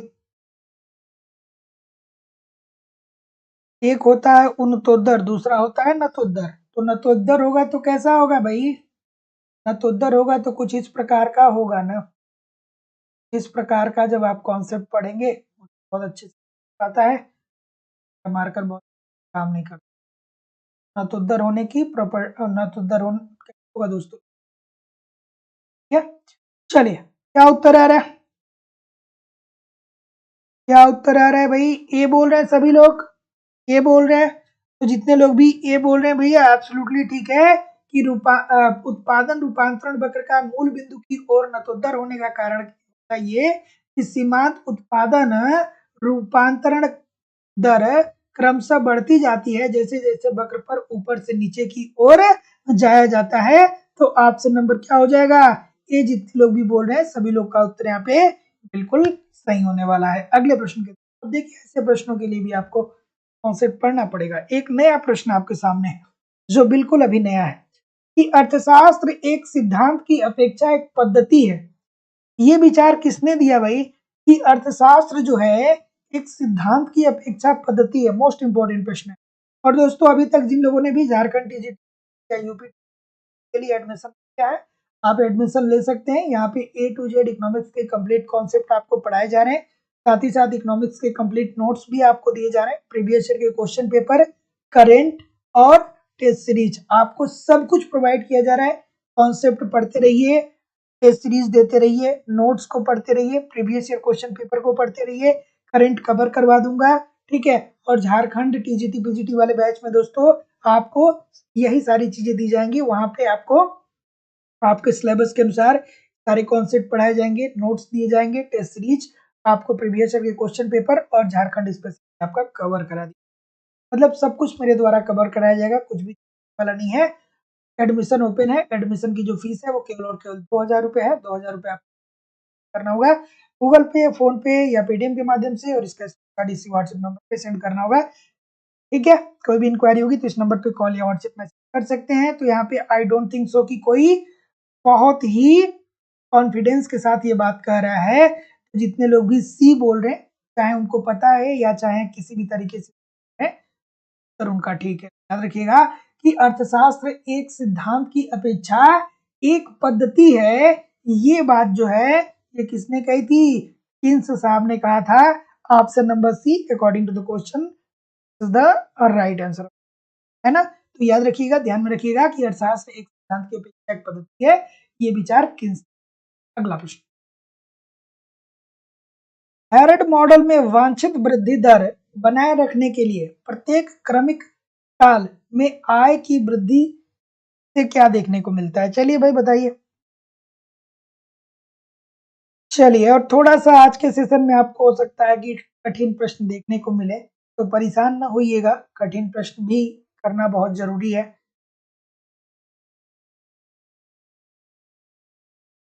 क्या उत्तर होगा? बिल्कुल ठीक है। ऑप्शन नंबर ए बोल रहे हैं,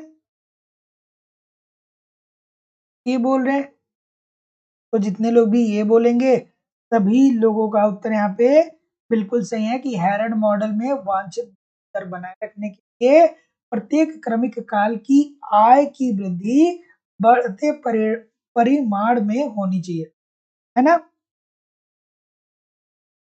साउंड प्रॉब्लम हो रही है, साउंड प्रॉब्लम क्या आ रहा है ना? तो ये जितने लोग भी बोल रहे हैं, सही बोल रहे हैं कि हैरड मॉडल में वांछित वृद्धि दर बनाए रखने के लिए प्रत्येक क्रमिक काल में आय की वृद्धि बढ़ते परिमाण में होनी चाहिए। अब जो हैरड पढ़ा होगा, वो बहुत आराम से इसका उत्तर कर, जो नई कॉन्सेप्ट पढ़े होंगे वो नहीं कर पाएंगे। तो को ये लगता है कि नई कॉन्सेप्ट पढ़ेंगे, ऑब्जेक्टिव क्वेश्चन पढ़ के और क्वालिफाई कर लेंगे, नहीं हो पाएगा। केवल आप ऑब्जेक्टिव क्वेश्चन ये सोच रहे हैं कि पढ़ लें और उससे सिलेक्शन हो जाए, तो देखिए सिलेक्शन इस बार जो होने वाला है ना, वो आप मान के चलिए कि अगर जो 110 क्वेश्चन ठीक नहीं कर, तो आपका आप फंस सकते हैं। 110 क्वेश्चन आपको कम से कम ठीक करने पड़े, और इसमें से 90% 125 को 125 प्रश्न अगर जो आपके एग्जाम में पूछे जा रहे हैं, तो इसमें से आप मान के चलिए कि कम से कम 80 प्रश्न ऐसे होंगे जो बहुत आसान होंगे। इस प्रश्न का उत्तर सभी लोग करेंगे मॉडरेट लेवल के। कुछ लोग कंसंट्रेशन कोलैप्स करेंगे या धैर्य को खोएंगे, तब इस 80 में से वो गलत कर सकते हैं। लेकिन अगर जिसने 4 महीना ठीक तरीके से इकोनॉमिक्स को पढ़ा है, वो ये 80 क्वेश्चन 100% सही करेगा। इस प्रकार के प्रश्न यहाँ पे 80 क्वेश्चन। साथ ही साथ दोस्तों यहाँ पे जो सबसे महत्वपूर्ण बात है, वो होगी दोस्तों 40 क्वेश्चन जो आपको देखने को मिलेंगे ना, वो इस प्रकार के होंगे कि जो मॉडरेट और टफ लेवल के बीच का जो एक गैप होता है, उसके मध्य में पूछे जाएंगे। जो मॉडरेट और टफ प्रश्न होते हैं, उसके बीच के ये प्रश्न होंगे, यानी उसको मॉडरेट टू टफ बोल सकते हैं, मतलब वो थोड़े से कठिन। और जो ये 5 क्वेश्चन आपके दोस्तों होंगे, इसको आप मान के चलिए इस 5 प्रश्न में से 1-2 प्रश्न ऐसे होंगे जो आपने कभी देखा नहीं होगा, है ना? तो यही मेन सिनेरियो है। अगर जो 4 महीने आपने पढ़ा है ठीक तरीके से, 3-4 महीने पढ़ा है, ये 80 क्वेश्चन आप 100% सही करने वाले हैं। ये 40 क्वेश्चन आपको सफलता दिलाएगा। ये जो 40 क्वेश्चन है ना, यही आपको सफलता दिलाने वाला है। अगर जो इसको संभाल लिए, तो आपका सिलेक्शन हो जाएगा। और ये 40 क्वेश्चन कब कर पाएँगे? जब इकोनॉमिक्स का अच्छा ज्ञान होगा तब। जब अच्छे से कॉन्सेप्ट आपको पता होगा तब। ठीक है? चलिए, तो क्या उत्तर आ रही भाई? ऑप्शन नंबर जैसा कि मैं देख पा रहा हूँ, बी बोल रहे हैं कि एकाधिकारिक प्रतियोगिता का लक्षण ऐसे विक्रेताओं की अधिक संख्या का होना है, संख्या का होना है जो स्वतंत्र व्यवहार करते हैं तथा असमांग वस्तुओं का उत्पादन करते हैं। तो जितने लोग भी बी बोल रहे हैं, सभी लोग का उत्तर यहाँ पे बिल्कुल ठीक हो जाएगा। असमांग, ये सबसे महत्वपूर्ण, मतलब वो समान वस्तुओं का उत्पादन नहीं करते। एकाधिकारिक प्रतियोगिता का लक्षण ऐसे विक्रेताओं की अधिक संख्या का होना होता है जो स्वतंत्र व्यवहार करते हैं और वो समान रूप से वस्तुओं का उत्पादन नहीं करते हैं, अर्थात वो समरूप वस्तुओं का उत्पादन नहीं, वो विभेदित वस्तुओं का उत्पादन करते हैं। अगला, निम्नलिखित में से किस पंचवर्षीय योजना में मानव संसाधन के विकास को सभी विकास प्रयत्नों का केंद्र बिंदु माना गया है? क्या उत्तर होगा? सभी लोगों से निवेदन है कि थोड़ा सा वीडियो को लाइक और शेयर जरूर किया करिए। क्या उत्तर होगा भैया? चलिए, कि निम्नलिखित में से किस पंचवर्षीय योजना में मानव संसाधन के विकास को सभी विकास प्रयत्नों का केंद्र बिंदु माना गया है? ये बढ़िया सा प्रश्न है, और जो झारखंड से जुड़ा है वो थोड़ा सा ध्यान से रखिएगा इस प्रश्न को, क्योंकि ये प्रश्न पूछे जाते हैं, इसी प्रकार के प्रश्न पूछे जाएंगे। तो जितने लोग भी 8वीं पंचवर्षीय योजना की बात बोल रहे हैं, सभी लोग का उत्तर है ना, कि निम्नलिखित में से किस पंचवर्षीय योजना में मानव संसाधन के विकास को सभी विकास प्रयत्नों का केंद्र बिंदु माना गया है? मतलब हमको क्या करना है, मानव संसाधनों के विकास को मानव के संसाधनों का विकास करना है। इसका जो केंद्र बिंदु है ये 8वीं पंच। कमेंट करके आप हमको बताएंगे कि भैया गरीबी उन्मूलन अर्थात गरीबी हटाओ का नारा किस पंचवर्षीय योजना में दिया गया?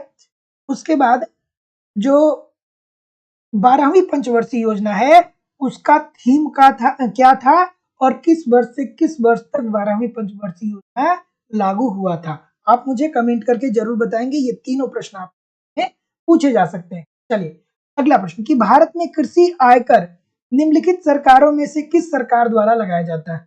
ये इजी सी बात है।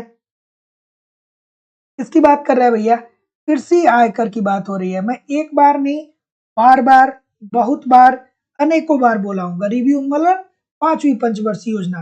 देखिए, अगर जो दोस्तों राज्य सरकार की बात करें ना, राज्य सरकार की आय का सबसे महत्वपूर्ण स्रोत कौन सा है? बिक्री कर है। ठीक है, तो एक तो हो गया भैया बिक्री, याद रखिएगा। उसके बाद आप भू राजस्व याद रखिएगा। ये याद रखिएगा, ध्यान रखिए, कंसंट्रेट करिए क्लास पे। ठीक है, क्लास पे कंसंट्रेट करिए। और क्या बताया था भैया? मैंने कहा था मनोरंजन, मनोरंजन कर। ठीक है, मनोरंजन कर पहले स्थान पे बिक्री कर है, दूसरे स्थान पे मनोरंजन कर है। उसके बाद दोस्तों भू राजस्व आता है और कृषि आता है। ठीक है, ये 4 चीजें हैं जो आपको याद रखनी है। ये किससे संबंधित है? इसका वसूल कौन करता है? राज्य सरकार करता है। तो जितने लोग भी बी बोल रहे हैं सभी लोग का उत्तर यहाँ पे बिल्कुल सही है भैया।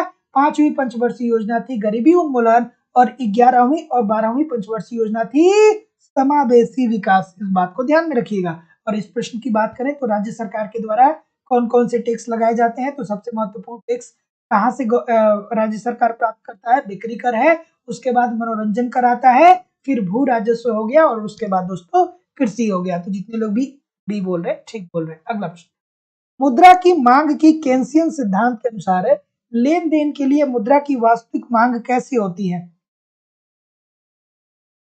इस प्रश्न का उत्तर करिए। तो इंपॉर्टेंट है, याद रखिएगा। मैं बार बार बोल रहा हूं, लेकिन हल्के में ना लीजिएगा कि सर बोल रहे हैं चलो हो जाएगा, हम पढ़ लेंगे। राज्य सरकार के सबसे महत्वपूर्ण कर का स्रोत क्या है? बिक्री कर है। उसके बाद दूसरे स्थान पे मनोरंजन कर। ठीक है, उसके बाद आप कह सकते हैं कृषि, भू राजस्व। लेकिन आज से कुछ डिकेट पहले तक, मतलब डिकेट मतलब क्या होता है? डिकेट मतलब क्या होता है? दशक की बात हो रही है। कुछ दशकों पहले तक क्या होता था दोस्तों, कि भू राजस्व का हिस्सा ज्यादा था, अब नहीं है सर। ठीक है, इस प्रश्न का उत्तर करिए कि मुद्रा की मांग के लिए केन्सियन सिद्धांत के अनुसार लेन के लिए मुद्रा की वास्तविक मांग होती है। तो ऑप्शन नंबर, जितने लोग भी यहाँ पे बी बोल रहे हैं भैया बिल्कुल बोल रहे हैं कि ये ब्याज के प्रति लोचदार होता है, और ये आय के प्रति भी लोचदार होता है। तो हमने बार बार, एक बार नहीं अनेकों बार बताया है कि मुद्रा की मांग की केन्सियन सिद्धांत के अनुसार लेन देन के लिए तो मुद्रा की वास्तविक मांग होती है वो ब्याज के प्रति और आय के प्रति, ब्याज के प्रति और आय के प्रति क्या होती है? लोचदार होती है। Option number B according to the question this is the right answer हो जाएगा। कॉन्सेप्ट आप पता होगा तो आराम से इसका उत्तर कर पाएंगे।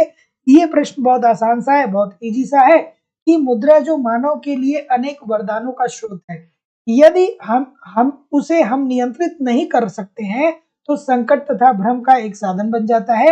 इस कथन के लिए हम किसको श्रेय देते हैं आपको बताना है। कभी किसको श्रेय दिया जाता है इस कथन के लिए भैया? आई थिंक कि कोई गलत नहीं करेगा, गलत करना भी नहीं चाहिए। अब इस प्रश्न को गलत करेंगे तो अच्छी बात नहीं है ना? ऑप्शन नंबर क्या बोलेंगे?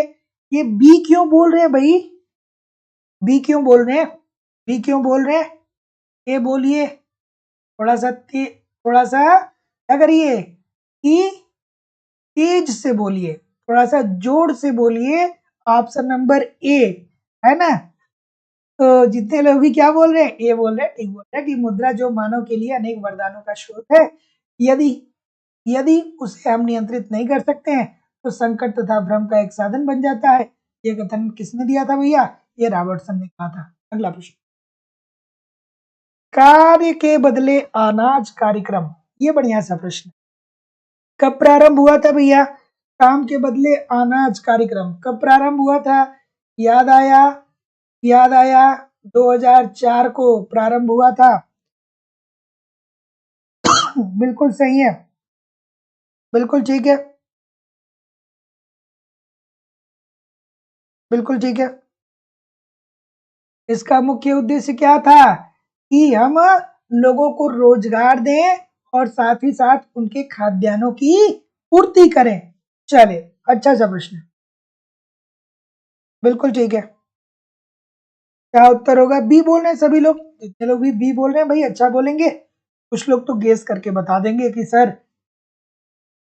छोटी सी बात है कि कार्य के बदले अनाज, इसी शब्द से ये निकला होगा। तो एक ऐसा कार्यक्रम जिसमें मजदूरी नगद रूप से नहीं दी जाती थी बल्कि अनाज के रूप में दी जाती थी। जो आप कार्य करते थे उससे जो मतलब जो आपको मजदूरी मिलनी थी, उस मजदूरी पैसे में नहीं मिलती थी, मजदूरी अनाज के रूप में थी। और इसकी शुरुआत 2004 में हुआ था। अगला, सामान्यतः मांग रेखा क्या होता है भैया? कैसे कार्य करता है बता दीजिए मुझे।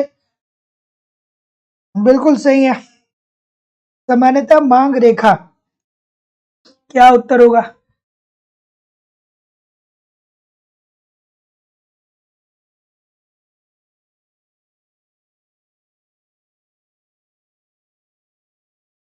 हाँ, झारखंड पीजीटी का एग्जाम डेट आ गया है, ये बात मैं भी समझ चुका हूँ, मुझे भी बहुत सारे लोगों ने बताया है। तो आप लोग बिल्कुल निश्चिंत रहिए, जिन लोगों ने भी अभी तक झारखंड पीजीटी में एडमिशन लिया है कॉन्सेप्ट की क्लास में, उनको मेरे द्वारा जितनी सारी चीजें कही गई हैं सब कुछ उपलब्ध करा दी जाएंगी और आपके एग्जाम के पहले पहले सब कुछ कवर करा दिया जाएगा। तो आप बिल्कुल निश्चिंत रहिए, झारखंड वाले बैच में आपको कंप्लीट आपका सिलेबस पढ़ाया जाएगा, पढ़ाया जा रहा है। साथ ही साथ आपको कंप्लीट नोट्स भी दिए जाएंगे। बहुत सारे टेस्ट सीरीज आपको मिलेंगे कि आप टेस्ट दीजिए और अपना इवेल्युएशन करिए कि आपकी तैयारी कैसी चल रही है। प्रीवियस ईयर की क्वेश्चन पेपर और झारखंड स्पेशल मतलब सब कुछ मेरे द्वारा कवर कराया। जिन लोगों ने भी एडमिशन ले लिया है वो ठीक है, पढ़ते रहिए। और जिन लोगों ने अभी तक एडमिशन नहीं लिया है तो एडमिशन ओपन है। एडमिशन की फीस केवल और केवल 2,000 रुपए है। 2,000 रुपए आपको इस नंबर पर पेमेंट करने होंगे, गूगल पे, फोन पे या पेटीएम के माध्यम से, और इसका स्क्रीनशॉट आपको इसी व्हाट्सएप नंबर पे सेंड करना होगा। कोई भी इंक्वायरी होगी तो इस नंबर पे कॉल या व्हाट्सएप मैसेज कर सकते हैं। तो दो बैच चल रहा है, यूपी टीजीटी का अलग है, झारखंड टीजीटी पीजीटी का अलग है। दोनों बैचेज में आपके सिलेबस के अनुसार सारी चीजें प्रोवाइड कराई। चलिए इस प्रश्न का उत्तर करिए भाई। इस सामान्यतः मांग की रेखा कैसी होती है? सभी लोग बी के तरफ जा रहे हैं। बी में ऐसा क्या है भाई कि सभी लोग बी बोल रहे हैं? Option number B according to the question क्या ठीक है? तो जितने लोग भी बी बोल रहे हैं बिल्कुल सही है भैया, कि बाएं से दाहिने की ओर नीचे गिरता हुआ होता है। सभी लोग का उत्तर यहाँ पे बिल्कुल सही है। क्या इसका है कॉन्सेप्ट कि जैसे जैसे एक उपभोक्ता जो होता है वस्तुओं की अधिक मात्रा को क्रय करने लगता है, वैसे वैसे उन वस्तुओं से मिलने वाली जो सीमांत उपयोगिता होती है वो क्या होती है? कम होती चली जाती है। और यही कारण होता है कि ये बाएं से दाहिने की ओर गिरता हुआ होता है। बिल्कुल ठीक है। चलिए भैया, किसका बर्थडे है?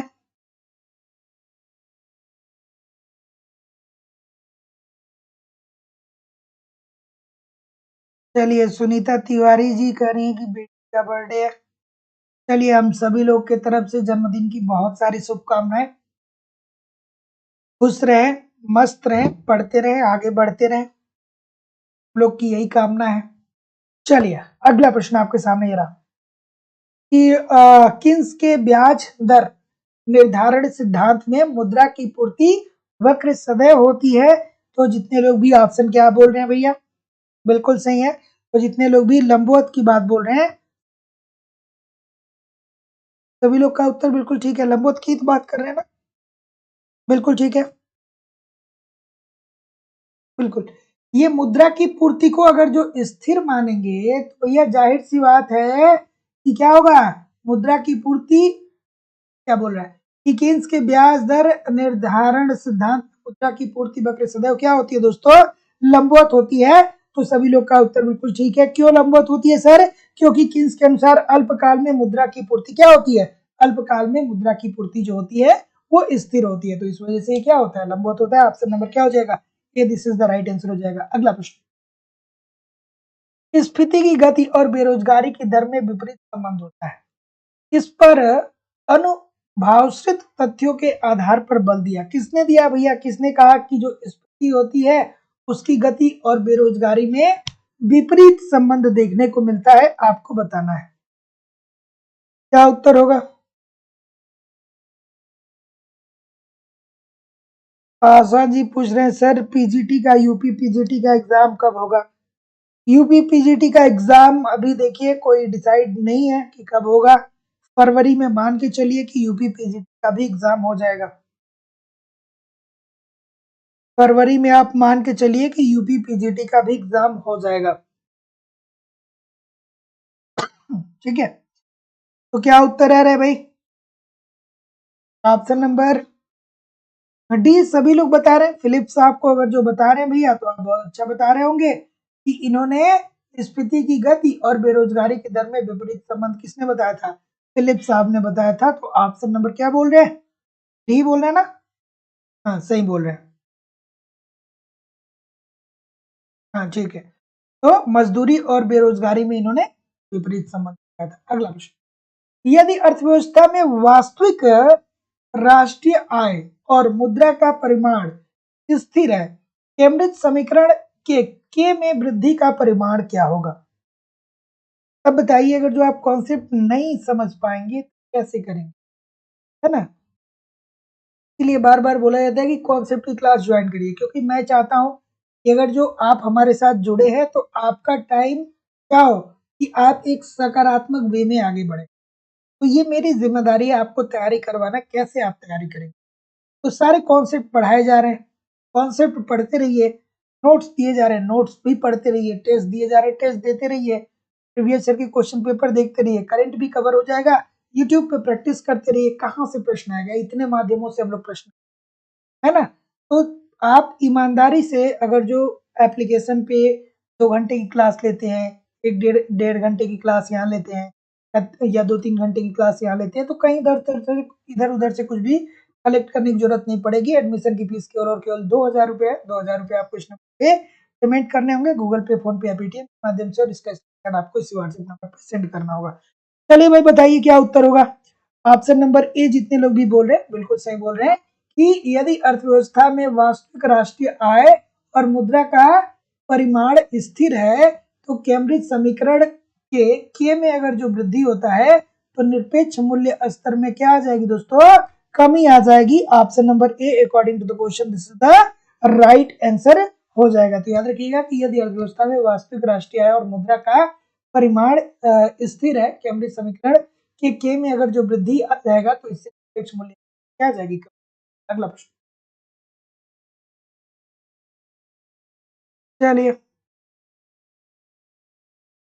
राष्ट्रीय आय समिति की नियुक्ति कब हुई बताइए, किस वर्ष हुई, आसान सा प्रश्न है। क्या उत्तर होगा भाई,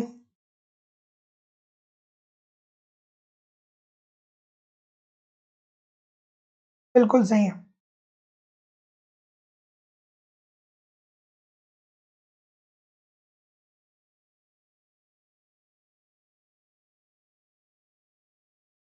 ऑप्शन नंबर ए बोल रहे हैं बहुत सारे लोग। राष्ट्रीय आय समिति के अध्यक्ष कौन थे, आप मुझे कमेंट करके बताइए। राष्ट्रीय आय समिति के अध्यक्ष कौन थे, बिल्कुल ठीक है तस्नीम खान जी, पीसी महालनोबिस, बिल्कुल ठीक है। राष्ट्रीय आय समिति के अध्यक्ष जो थे वो पीसी महालनोबिस साहब थे, ठीक है। और वीके आरबी राव इसके क्या थे दोस्तों, सदस्य थे। इस बात को भी याद रखिएगा। और जो सबसे महत्वपूर्ण बात है वो साइमन कुजनेटस साहब से है कि साइमन कुजनेटस साहब जो थे वो कौन थे, इस समिति के सलाहकार थे। बार बार बोलता हूँ, कॉपी पेन लेके बैठा करिए, बोला हूँ लिख लेना चाहिए था, नहीं लिखे हैं तो कोई दिक्कत नहीं है, अगला प्रश्न आएगा तो वहां पे बताया जाएगा। अगला प्रश्न कि साधारण मांग फलन के संदर्भ में क्या सत्य है, सही। इस प्रश्न का उत्तर बताइए।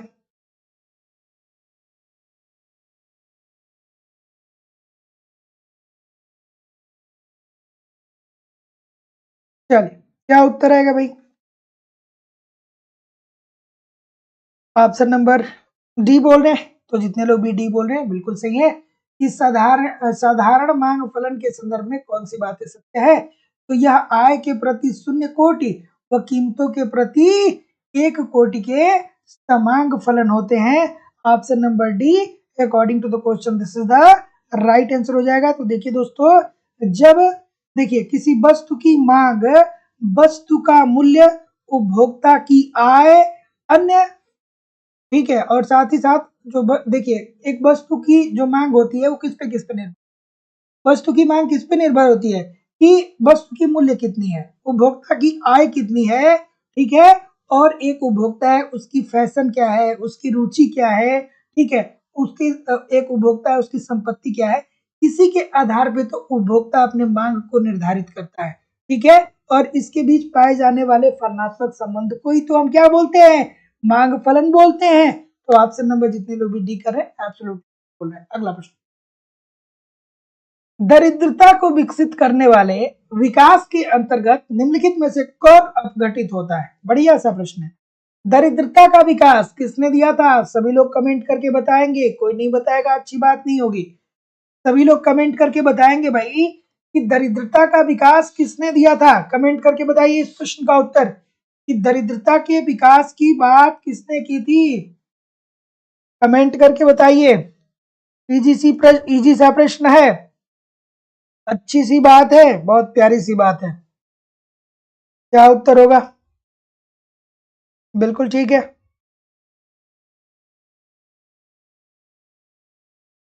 ओके ठीक है, इस प्रश्न का उत्तर करिए।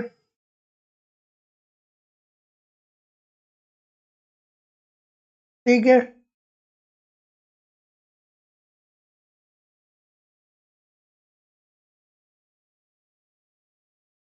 ऑप्शन नंबर क्या आ रहा है? जगदीश भगवती साहब, बिल्कुल सही है। क्या कहे थे भैया, याद आ रहा है आपको? क्या कहे थे, क्या कहे थे, यही तो कहे थे ना कि कभी कभी क्या होता है ना कि एक जो देश होता है वो अपने उत्पादन को इस तरीके से बढ़ाता हुआ चला जाता है कि जो उसके प्राकृतिक संसाधन होते हैं, एक तरफ प्राकृतिक संसाधन उसके खत्म होने लगते हैं और दूसरी तरफ व्यापार की शर्तें जो होती हैं वो प्रतिकूल हो जाती हैं। तो इस वजह से एक देश एक समय ऐसा आता है कि जब दरिद्र होता है, ठीक है, मतलब विकास करने के बावजूद भी वो दरिद्रता की तरफ मूव कर जाता है। तो क्या उत्तर आ रहा है भाई? डी बोल रहे हैं, सी बोल रहे हैं, इतने दरिद्रता क्यों आ रही है? सी होगा ना कि उपभोक्ता नीचे समुदाय अभियान वक्र पर आ जाता है, ठीक है। तो दरिद्रता को विकसित करने वाले विकास के अंतर्गत निम्नलिखित में कौन सा अपघटित होता है, तो ये होता है कि जो एक उपभोक्ता होता है वो नीचे समुदाय अभियान वक्र पे चला आता है, क्योंकि आप विकास करते करते चले जाते हैं और व्यापार की शर्तें आपके प्रतिकूल होती है और एक समय ऐसा आता है कि आप क्या आते हैं, आप क्या होते हैं कि दिवालियेपन की तरफ मूव कर जाते हैं। तो ऑप्शन नंबर सी बिल्कुल ठीक, क्योंकि जो आपके देश में संसाधन है उन संसाधनों का आप समुचित रूप से उपयोग नहीं कर पाते हैं। अगला प्रश्न, मतलब खत्म कर देते हैं उन संसाधनों को कि प्राचीन मुद्रा का परिमाण सिद्धांत जो M V is equal to PT समीकरण में समीकरण से व्यक्त किया जाता है, निम्न की व्याख्या नहीं करता है। किसकी व्याख्या नहीं करता है भैया, बताइए। आज आप लोगों की क्लास आज आप लोगों की क्लास 11 बजे तक ले ली जाए क्या? क्लास आज आप लोग की बढ़ा दी जाए क्या? क्योंकि संभवतः पॉलिटी वाले सर आज क्लास नहीं ले, उन्हीं का मुझे मैसेज मिल रहा है, वो शायद क्लास नहीं लेंगे आज। तो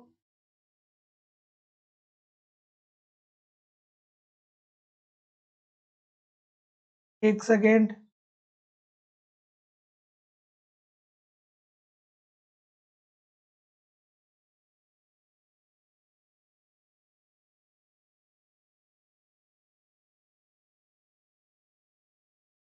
एक सेकेंड।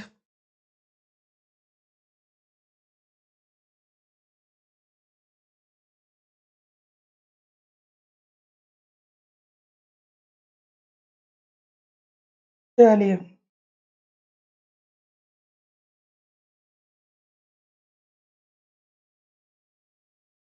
इस प्रश्न का उत्तर करिए।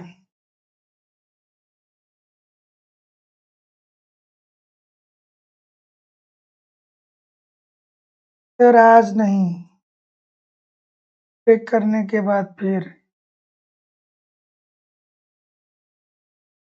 बहुत सारे लोग कह रहे हैं सर ले लीजिए, कुछ लोग कह रहे हैं नहीं लीजिए। ठीक, इस प्रश्न का उत्तर करिए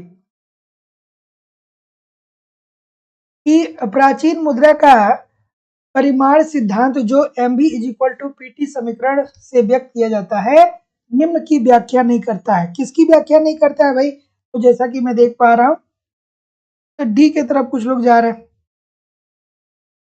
तो जितने लोग भी डी की बात बोल रहे हैं, सभी लोग का उत्तर यहाँ पे बिल्कुल सही होने वाला है कि मुद्रा की पूर्ति में परिवर्तनों का उत्पादन पर प्रभाव नहीं, भैया प्रभाव को नहीं व्यक्त करता है। मुद्रा की पूर्ति में परिवर्तन की का सापेक्ष मूल्यों पे प्रभाव नहीं है, और मुद्रा की पूर्ति में परिवर्तन का सापेक्ष प्रभाव ये भी। जितने लोग भी उपरोक्त सभी बोल रहे हैं, सभी लोग का उत्तर भी। निम्नलिखित में से कौन सा एक विशिष्टीकरण का कदम नहीं है? चलिए,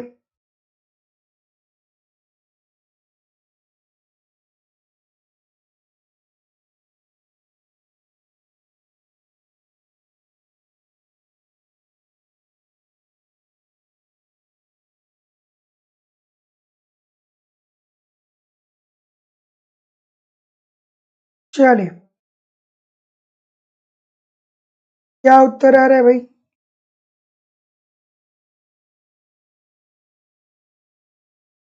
निम्नलिखित में से कौन सा एक विशिष्ट, सॉरी, वैश्वीकरण होना चाहिए ना, विश्वीकरण, वैश्वीकरण होना चाहिए, वैश्वीकरण का कदम नहीं है, सॉरी। चलिए बताइए, वैश्वीकरण होना चाहिए, यहाँ पे कुछ प्रिंट दिया गया है, वैश्वीकरण होना चाहिए। ठीक है, क्या बोलेंगे भाई? डी सभी लोग बोलेंगे? सभी लोग डी बोल रहे हैं? सभी लोग डी बोल रहे हैं?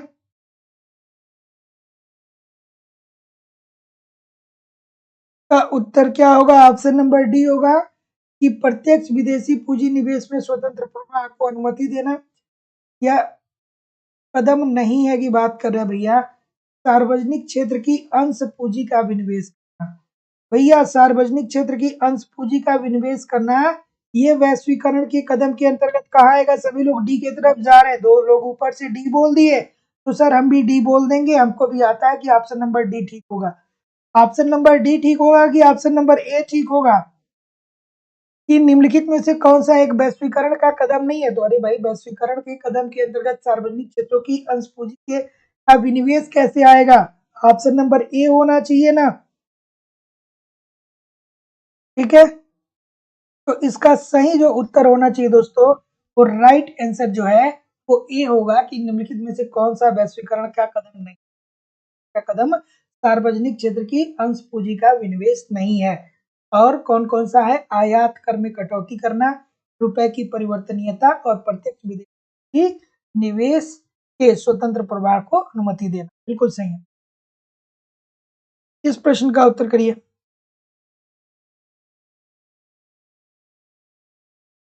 चलिए, कि त्वरण सिद्धांत से तात्पर्य क्या है? बार बार बोलता हूं, फिर बोल रहा हूं कि त्वरण सिद्धांत, सर्वप्रथम देखिए, एक होता है गुणक, ध्यान रखिएगा, चार प्रश्न ये बनते हैं बार बार। ठीक है, एक होता है दोस्तों गुणक और दूसरा होता है त्वरक। तो गुणक की सर्वप्रथम अवधारणा किसने दिया था भैया? आरिफ कोहन ने दिया था, जिसे रोजगार गुणक के नाम से। और दूसरा निवेश गुणक किसने दिया था? किन साहब ने दिया था। गुणक क्या होता है कि जब आप निवेश में वृद्धि करते हैं तो विनिवेश में वृद्धि करते हैं तो राष्ट्रीय आय में दिया जाती है। और त्वरक की सर्वप्रथम अवधारणा किसने दिया था भैया? त्वरक की अवधारणा सर्वप्रथम किसने दिया था? अफ्तेलियन साहब ने दिया था। ठीक है, ध्यान रखिएगा, ये प्रश्न पूछा जाता है। अफ्तेलियन ने दिया था त्वरक की सर्वप्रथम अवधारणा। और इसको विकसित करने का कार्य किसने किया जाता है दोस्तों? जेबी क्लार्क साहब को। ध्यान आ रहा है कि नहीं हमारी बातों को? ध्यान याद आ रहा है कि नहीं? गुणक की अवधारणा रोजगार गुणक के रूप में रोजगार गुणक के रूप में सर्वप्रथम आरिफ कोहन ने दिया था। फिर इसको निवेश गुणक के रूप में किन्स ने बताया था। और त्वरक की बात करें तो त्वरक की सर्वप्रथम अवधारणा अफ्तेलियन साहब ने दिया था और विकसित करने का कार्य जेबी क्लार्क को जाता है। ये 4 प्रश्न आपके एग्जाम में दोस्तों पूछे जाते हैं, तो ध्यान रखिएगा, याद रखिएगा। और इसका त्वरक क्या होता है दोस्तों? Delta I upon delta T. अर्थात क्या हो जाएगा? ये हो जाएगा कि अगर उपभोग त्वरित होता है तो विनियोग भी क्या होगा? त्वरित होगा। तो जितने लोग भी ऑप्शन नंबर ए बोल रहे हैं, सभी लोग का उत्तर यहाँ पे एब्सोल्युटली ठीक है दोस्तों, कि अगर जो उपभोग त्वरित होता है तो विनियोग भी त्वरित होगा। तो ये क्या है दोस्तों कि त्वरक इज इक्वल टू क्या होता है? Delta I upon delta C. तो ये 4 बातें आप बहुत ध्यान से याद रखिए। तो ये प्रश्न यहाँ से एक प्रश्न पक्का आता है, यहाँ से एक प्रश्न पक्का आता है। यहाँ से 4 नहीं 6-7 प्रश्न ऐसे हैं जो इसी कॉन्सेप्ट से आते हैं और एक प्रश्न पक्का आते हैं। तो गुणक की सर्वप्रथम अवधारणा किसने दिया था? आरिफ कोहन ने दिया था और रोजगार गुणक के रूप में इन्होंने गुणक को वर्णित किया था। उसके बाद गुणक को विकसित करने का श्रेय किसको जाता है? किन्स साहब को, जिन्होंने दोस्तों निवेश गुणक की बात की। उसके बाद त्वरक की बात करें दोस्तों, तो त्वरक की अवधारणा सर्वप्रथम किसने दिया? अफ्तेलियन ने दिया। विकसित कौन किया? क्लार्क ने किया। गुणक का फॉर्मूला क्या है? K is equal to delta Y upon delta C, या K is equal to 1 upon 1 minus M P S, या K is equal to 1 upon 1 minus M P C. सब कुछ याद हो जाना चाहिए, सब कुछ यहाँ पे ध्यान में आना चाहिए। तो option number A this is the right answer. अगला प्रश्न, पूंजीवादी आर्थिक विकास की प्रक्रिया की शुम्पीटर ने व्याख्या की। चलिए बताइए, चलिए भैया, पूंजीवादी आर्थिक विकास की प्रक्रिया की शुम्पीटर ने किस रूप में व्याख्या की? आपको बताना है।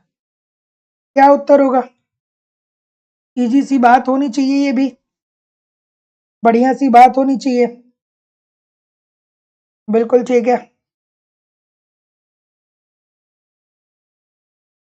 बिल्कुल ठीक है,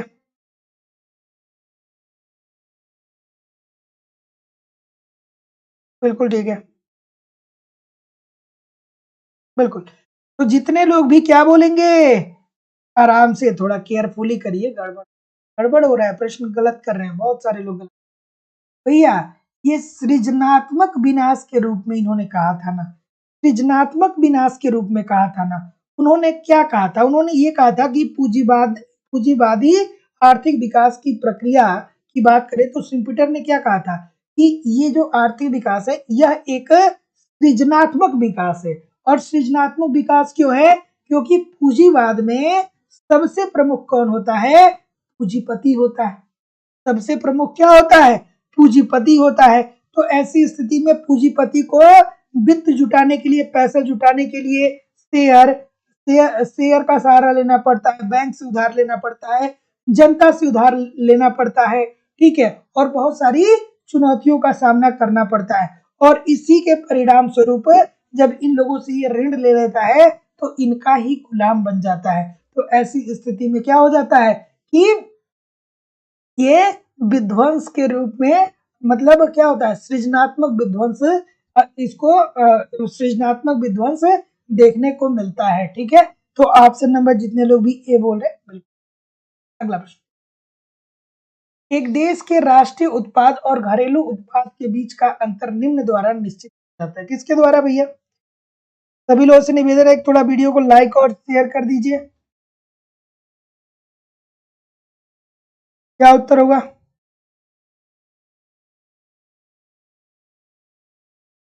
ठीक है, ऑप्शन नंबर, जैसा कि मैं देख पा रहा हूँ, तो जितने लोग भी बी बोल रहे हैं सभी लोग का उत्तर यहाँ पे बिल्कुल सही है कि विदेशों से शुद्ध साधन आय के द्वारा। तो याद रखिएगा कि एक देश के राष्ट्रीय उत्पाद और घरेलू उत्पाद के बीच के अंतर को हम विदेशों से शुद्ध साधन आय के द्वारा इंडिकेट कर सकते हैं। तो राष्ट्रीय, देखिए ध्यान से पढ़िएगा, थोड़ा कंसंट्रेट होकर इस प्रश्न का उत्तर करिएगा। एक देश के राष्ट्रीय उत्पाद और घरेलू उत्पाद के बीच का अंतर क्या करेगा? विदेशों से शुद्ध साधन आय के द्वारा। तो ऑप्शन नंबर बी बिल्कुल ठीक है। थोड़ा जल्दी करेंगे क्योंकि बहुत सारे लोग अब क्या हो रहे हैं, सोच रहे हैं कि 9 बज गया, कब तक क्लास होगी। चलिए बता दीजिए इस प्रश्न का उत्तर कि भारतीय रिजर्व बैंक किस विधि द्वारा साख सृजन को संकुचित करती है? तो साख का सृजन करने के लिए भारतीय रिजर्व बैंक कौन कौन से किस किस प्रकार कौन कौन सी विधियों का सहारा लेता है आपको बता। तो भैया इजी सी बात है, पहले नंबर पे आपका आ जाएगा क्या? पहले नंबर पे क्या आएगा? बैंक दर बढ़ा देता है। बैंक दर बढ़ेगा तो व्यापारिक बैंक ब्याज दर पे, ब्याज दर बढ़ाएंगी, ब्याज दर बढ़ेगा तो जनता के साथ, जनता से पैसा व्यापारिक बैंकों के माध्यम से आरबीआई के पास चला जाएगा। बिल्कुल सही है। उसके बाद सरकारी प्रतिभूतियों को बेचेंगी तो भी अर्थव्यवस्था से मुद्रा आरबीआई के पास चला जाएगा। अर्थव्यवस्था से कम होगा तो ऐसे में क्या होगा कि ये साख सृजन को संकुचित, ठीक है। नगद कोषानुपात कम करके नहीं, बिलों की बिलों की अधिक पुनर्कटौती करके। तो ऑप्शन नंबर इसका क्या हो जाएगा? ये जितने लोग बोल रहे हैं। अगला, पूर्ण प्रतियोगिता श्रम बाजार की दशा में निम्नलिखित में से कौन सा सही है? बढ़िया सा प्रश्न है कि ये बताइए कि अगर जो पूर्ण प्रतियोगिता श्रम बाजार है तो इस दिशा में कौन सी बातें सही होने वाली है? तो आप कहेंगे कि सर जी पूर्ण प्रतियोगिता की प्रॉपर्टीज के अंतर्गत ही तो हम पढ़ते हैं कि पूर्ण प्रतियोगिता के अंतर्गत बहुत सारे क्रेता, बहुत सारे विक्रेता होते हैं। समरूप वस्तुओं का अर्थात समांग वस्तुओं का अर्थात समान वस्तुओं का उत्पादन होता है। क्रेता और विक्रेता को सभी को बाजार का ज्ञान होता है। असंख्य क्रेता, असंख्य विक्रेता होते हैं और श्रमिकों को मजदूरी सीमा, उसकी सीमांत उत्पादकता के आधार पर दी जाती है। कोई कोई एक फर्म उद्योग पे कोई एक फर्म कीमत पर कोई प्रभाव नहीं डाल सकता। उद्योग के द्वारा जो कीमत निर्धारित होता है उसी कीमत पे क्या करता है, एक फर्म अपने प्रोडक्ट को बेचता है। ये सारी बातें दिमाग में आ गई होंगी तो अच्छी बात है, नहीं आई होंगी तो रिवाइज कर लीजिए। तो पूर्ण प्रतियोगिता श्रम बाजार की दिशा में निम्नलिखित कौन सही है? तो मजदूरी दर श्रम के सीमांत उत्पादन के क्या होता है? बराबर होता है, क्योंकि यहाँ पे आप हल नहीं कर सकते। अगला प्रश्न कि सूची 1 को सूची 2 के साथ सम्मिलित कर दीजिए। भैया इजी सी बात है, एक साहब को सबको पता होगा कि इनमें आप फंस सकते हैं, जेम्स मिरेलिज, है ना। चलिए बताइए इस प्रश्न का उत्तर। तो ऑप्शन नंबर क्या बोल रहे हैं भैया? बी बोल रहे हैं। अच्छा, ऑप्शन तो दिया ही नहीं गया, सुमिल वाला है। तो हिक्स साहब ने दोस्तों किसकी बात की थी? सबल क्रमबद्धता अर्थात दृढ़ क्रमबद्धता। सैमुअल्सन की बात करें दोस्तों तो ये किसकी बात कर, सॉरी, हिक्स साहब दृढ़ नहीं, दुर्बलता की बात, हिक्स साहब दुर्बल क्रमबद्धता की बात करते हैं, सैमुअल्सन साहब सबल अर्थात दृढ़ क्रमबद्धता की बात करते हैं। जैकब वाइनर साहब को आप मिला लीजिए यहाँ पे, ये कस्टमर यूनियन से संबंधित है, मोस्ट इंपोर्टेंट प्रश्न आता है। और जेम्स मैरेलीच जो है दोस्तों, ये असममित सूचना से संबंधित है ना, तो देख लीजिएगा। चलिए, तो दोस्तों कहीं भी जाइएगा नहीं, कमेंट करके बताइए कि कितने प्रतिशत प्रश्न सही है। और दोस्तों देखिए झारखंड का डेट एक तरीके से आ चुका है, तो जिन लोगों ने भी झारखंड टीजीटी पीजीटी में एडमिशन लिया है आप बिल्कुल निश्चिंत रहिए। मेरे द्वारा जितनी चीजें भी कही जाती हैं सब कुछ कवर कराई जाती हैं। और जिन लोगों ने एडमिशन लिया है वो पढ़ते रहिए, जिन लोगों ने भी एडमिशन किया है आप कम समय में बेहतर ढंग से आप हमारे साथ तैयारी कर सकते हैं। आपको ए टू जेड सारे कॉन्सेप्ट यहाँ पे पढ़ाए जा रहे हैं, कंप्लीट आपको नोट दिए जाएंगे, ये सीरीज प्रीवियस ईयर के क्वेश्चन पेपर, और दोस्तों आपको झारखंड सब कुछ कवर कराया जाएगा। तो आप बिल्कुल परेशान ना होइए, ए टू जेड सारे कॉन्सेप्ट आपको प्रोवाइड कराए जाएंगे। एडमिशन फीस केवल और केवल 2000 रुपये है। 2000 रुपये आपको करने होंगे 94 15 8 स्तर पे गूगल पे, फोन पे या पेटीएम के माध्यम से आप पेमेंट करेंगे और इसका स्क्रीनशॉट आपको इसी व्हाट्सएप नंबर पे सेंड करना होगा। आप ईमानदारी से कॉन्सेप्ट को पढ़ते रहिए, ठीक है, कॉन्सेप्ट पढ़ते रहिए, फिर नोट्स दिया जा रहा है उसका रिवीजन करते रहिए, टेस्ट देते रहिए, प्रीवियस ईयर प्रोवाइड करा दूंगा और झारखंड स्पेशल सब कुछ कवर हो जाएगा। बस आप ईमानदारी से हमारे साथ लगे रहिए। साथ ही साथ यूपी टीजीटी पीजीटी का भी बैच चल रहा है दोस्तों, तो यूपी टीजीटी पीजीटी की भी क्लास आप ज्वाइन कर सकते हैं। यहाँ पे भी दोस्तों ए टू जेड इकोनॉमिक्स के सारे कॉन्सेप्ट आपको पढ़ाए जा रहे हैं। साथ ही साथ दोस्तों आपको सारे इकोनॉमिक्स के नोट्स दिए जा रहे हैं, टेस्ट सीरीज दिए जा रहे हैं, प्रीवियस ईयर के क्वेश्चन पेपर और करंट सब कुछ कवर होगा। ये मेरी जिम्मेदारी है, कुछ भी आपको इधर उधर से कलेक्ट करने की जरूरत होगी। एडमिशन फीस केवल और केवल 2000 रुपए है। 2000 रुपए आपको इसमें पेमेंट करने होंगे। 94 15 863 पे गूगल पे, फोन पे या पेटीएम के माध्यम से आप पेमेंट कर सकते हैं और इसका स्क्रीनशॉट आपको इसी व्हाट्सएप नंबर पे सेंड करना होगा। कोई भी इंक्वायरी होगी तो इस नंबर पे आप मुझे कॉल कर सकते हैं या व्हाट्सएप मैसेज कर सकते हैं। चलिए,